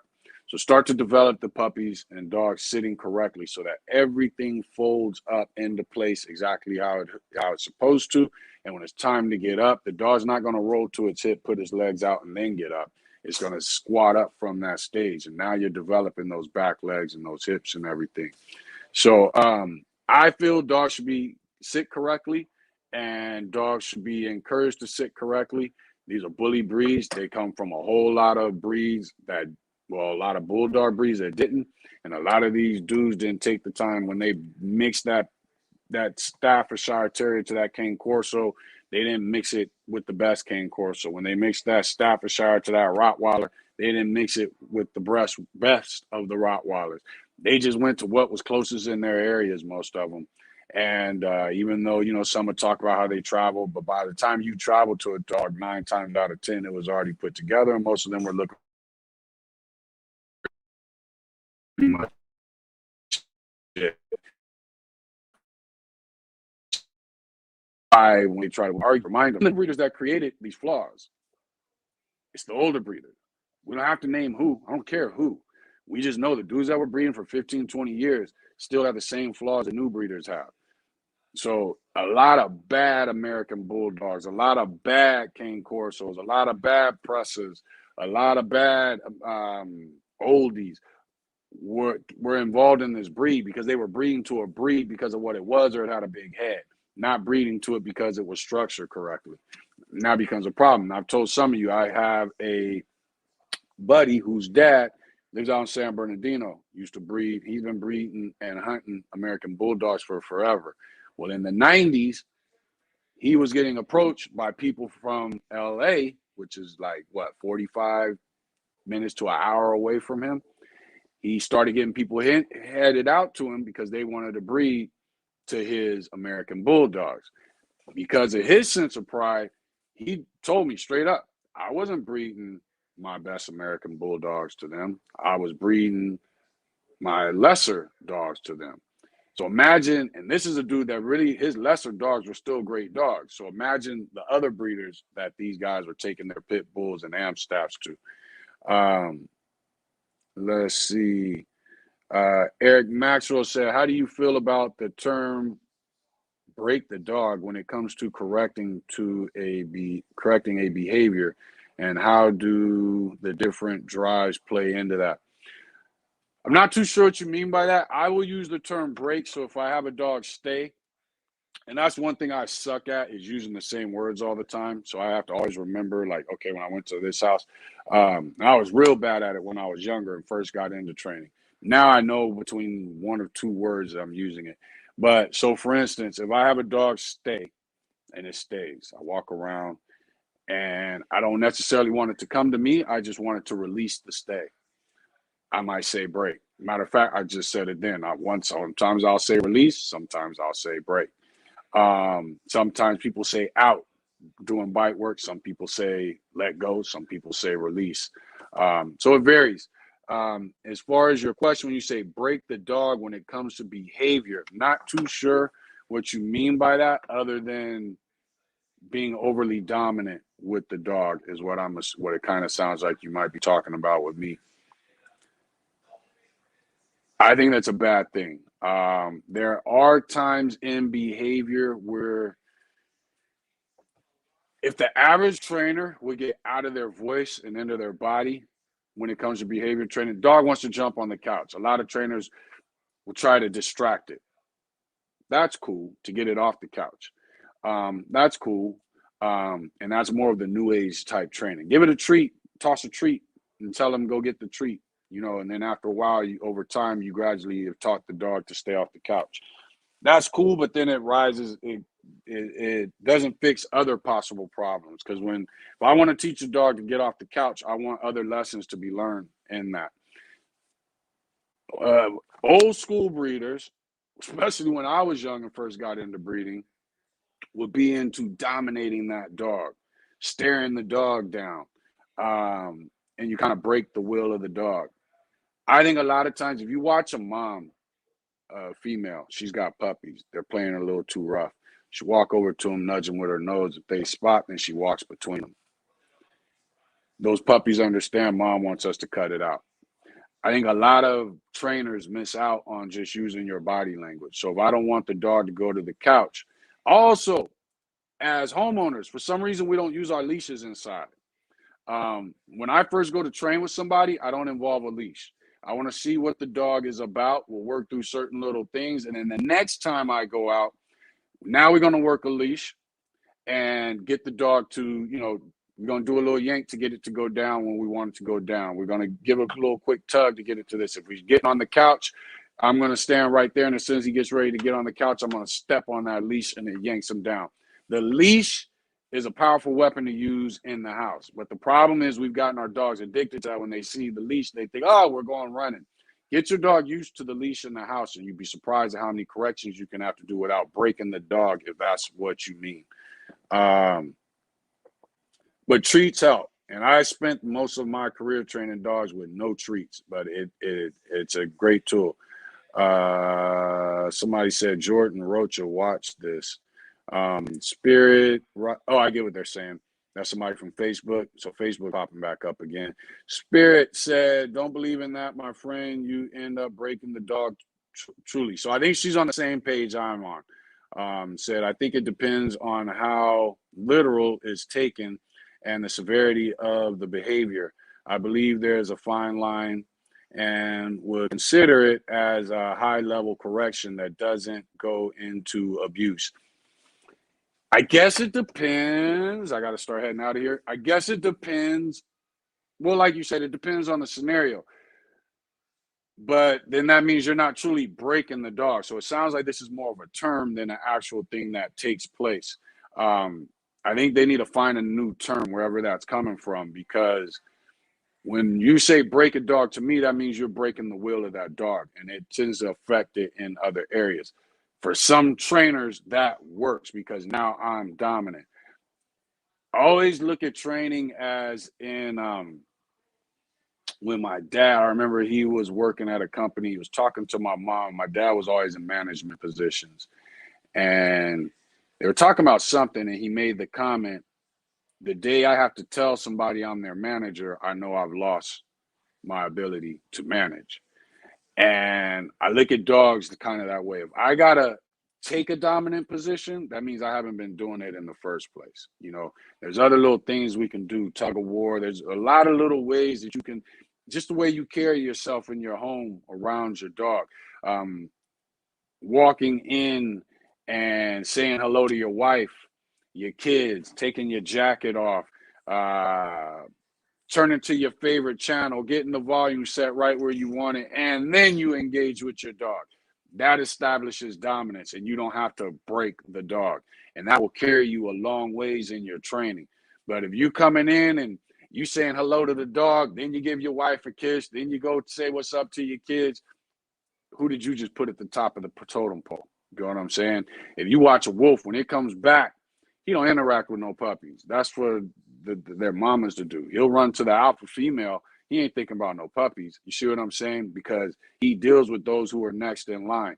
It's the same thing. So when you walk in the way you carry yourself, your vocal tone, your presence does a lot for training that you shouldn't have to break the dog. Now, if you've got, let's say, a rescue or something, you might have to use more drastic things. I just don't, that word though, just kind of makes me think, for me, it automatically triggers working dogs and breaking their will, which is something you're always trying not to do. You're trying to push them to the point where you never break their will. So I guess that's more what I'm looking at, I'm thinking of. So I might be putting a little more, I might be putting 110 on 10 when it comes to the word. King of Bullies Excellence said, I think you misunderstood my comment. I mean, there are owners who want a show quality pet just as a pet. Oh, got you. I get you. Breeders always assume the client wants to buy a pup for breeding. Got you. Well, that's funny you say that because we actually had that conversation. I apologize for misunderstanding your comment. We actually had that conversation, was it earlier today? Because my thing is, unfortunately, in the bully community, show quality still involves a lot of species flaws. Beyond breed flaws, it involves species flaws. This breed should be at a point to where the dog has no species flaws. The pasterns are good. The rears are good. There's no high rears. The angulation is, good. Now it's just about who has better angulation, who has a better stance, who has a better length of muzzle length, whose dog walks the best. That's what the show ring is supposed to be about, because the breeders have fixed all the species flaws before they ever entered the show ring. A lot of these species flaws were fixed before a written standard was ever in play.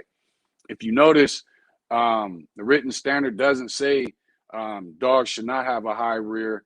I don't think it does. I haven't noticed it. Dogs should have angulation. I guess it kind of is in there, but these are things that come with the species. You know what I'm saying? So, and I believe that like for instance, I've had Rottweilers, Pit Bulls. I never really owned an Amstaff, but I've had Rottweilers, Pit Bulls. I'm trying to think of other dogs that I've had. Matter of fact, my mutt, Floyd, is 3/4 Old Family Red Nose, 1/4 boxer. As far as his build, he is show quality. He's old now, but as far as his build, his structure, he's show quality of the bully world, because we still have so many species flaws. So I think you have to think about it when it comes to it. I think we should all be breeding out species flaws and breeding better and better bullies. It doesn't mean that they have to go. My bully may have a slightly longer muzzle than what the show world prefers. And they have a slightly bigger head than what the show world prefers. I don't know. I'm trying to come up with some things, but it's still a functional wise and structural wise, it's still a well-built dog. I just happen to sell to pet homes. There's nothing wrong with that. And I think if more breeders thought along those lines, especially because the dogs that they don't enter into the show end up going to pet homes anyway, we'd be looked at a lot better in the community. But yeah, I think, and again, you said, I think you misunderstood my comment. I meant there are owners who want a show quality pet just as a pet. Breeders always assume the client want a pup for breeding. And that's true. And that's why breeders want the best out there. At the same time, here's the thing. And we dealt with this with not our last litter, the litter before that. Had a person wanted a dog just for pet, realized the money that's being made. She got a dog for pet, half price. Next thing you know, she wanted her papers. So my thing was like, okay, well, papers means now you're paying full price. And why do you want papers? Oh, I might want to breed. No, you're not putting Thor Bully stamp on that breeding. The dog's a great dog. Temperament is beautiful, built well, but he's like his daddy. We are trying to bring the height down. He's a little taller than what we want. He might end up as tall as King, but I don't think he's going to carry it as well as King. It's almost like it's hard to explain. I'd have to show you him, but he's a great looking dog. He's built well, he's structured well. He's just not the direction that we want to go. We're not trying to breed big dogs, or the biggest dog. If we were trying to go that route, he would have probably been a keeper. But because we're not trying to do that, we don't want to go that route. Now, let's say we were a few generations into our line, then we probably say, okay, you know what, he is breed quality, and if you want to go ahead and breed big dogs, he's perfect for you. You know what I'm saying? But because we're not in that far yet into our line, we don't want nothing breeding unless we would be keeping it and breeding it here. So we give it to somebody and it turns out to be a dope dog, then you bring it back here and we'll breed it. But we don't want you out there breeding yet. Not yet. You know what I mean? And not with that litter. Next litter, that's different. But not with that litter, because we were just getting started. But I agree with you 100%. And a lot of breeders do assume it. But again, the majority of people that own American Bullies are breeders. The majority of people that get an American Bully end up wanting to breed. So it's kind of a double-edged sword.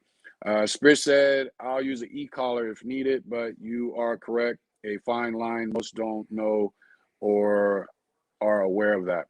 Very true.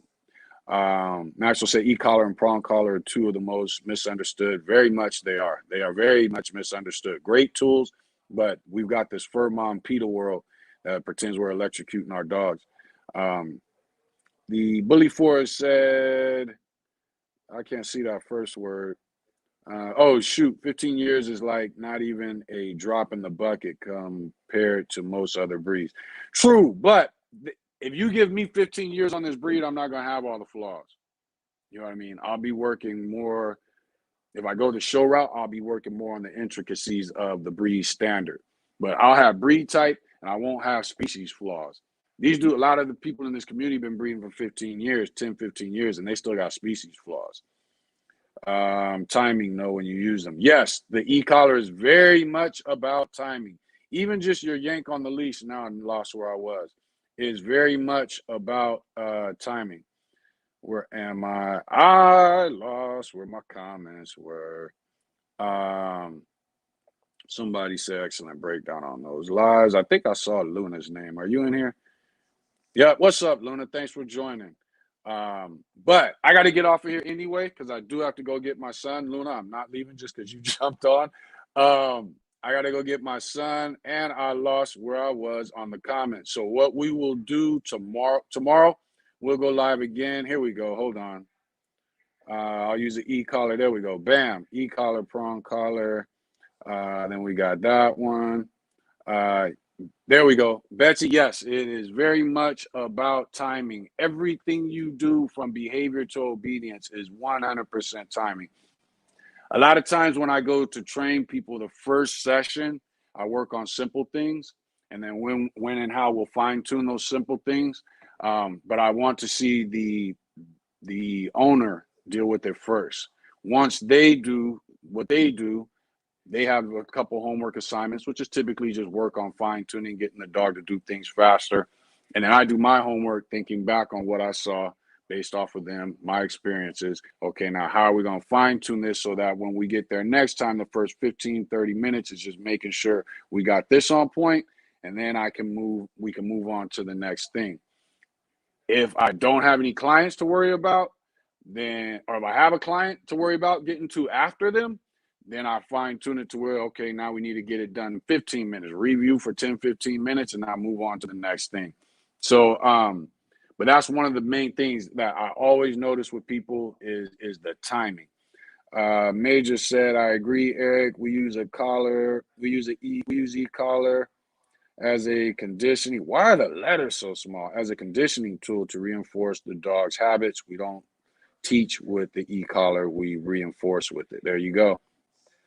Betsy said, I know my Lincoln will respond with one little tug on the prong, then it's on. WKR said, excellent breakdown of those drives. Thank you. I'm thinking we might start picking drives. We did do a drive series earlier when I first started doing lives. I think we might go back and start going through that. Eric said, at Major League, exactly. Kendall says, salute. Oh, what's up, man? Thanks for joining in. Rose said, I'm all in open ears right now. Betsy said, I don't know if Allow Bailey loves her dock diving. I've never done dock diving. I've never been to an event, but I see a lot of dogs that love it. And I know a few people that are involved in it, actually 2 in my neighborhood, and they love it. Their dogs love it. Let's see. James Galloway said, calculated bullies up in the place. What's up, man? Thanks for joining in. All right, I got to go pick up my son from the airport tomorrow. Remember, the post is still going to be there on YouTube, so you guys can still communicate with each other. We'll go live again tomorrow. We don't normally, but because I had to cut out early, and this is that live that we do where we just go till we go, we'll finish up these topics because we didn't finish them. What topics do we have left? Basic whelping needs, so we'll get into that tomorrow. Caring for bitches pre and post whelp, pyometria prevention, we'll get into that tomorrow. And what was the other topic? Ways to correct puppy aggression towards young and elderly family members. Some of the answers to that were in tonight's live. And my son just texted me. He's landing right now. So I'm out. I'll pick him up, and we'll do this again tomorrow.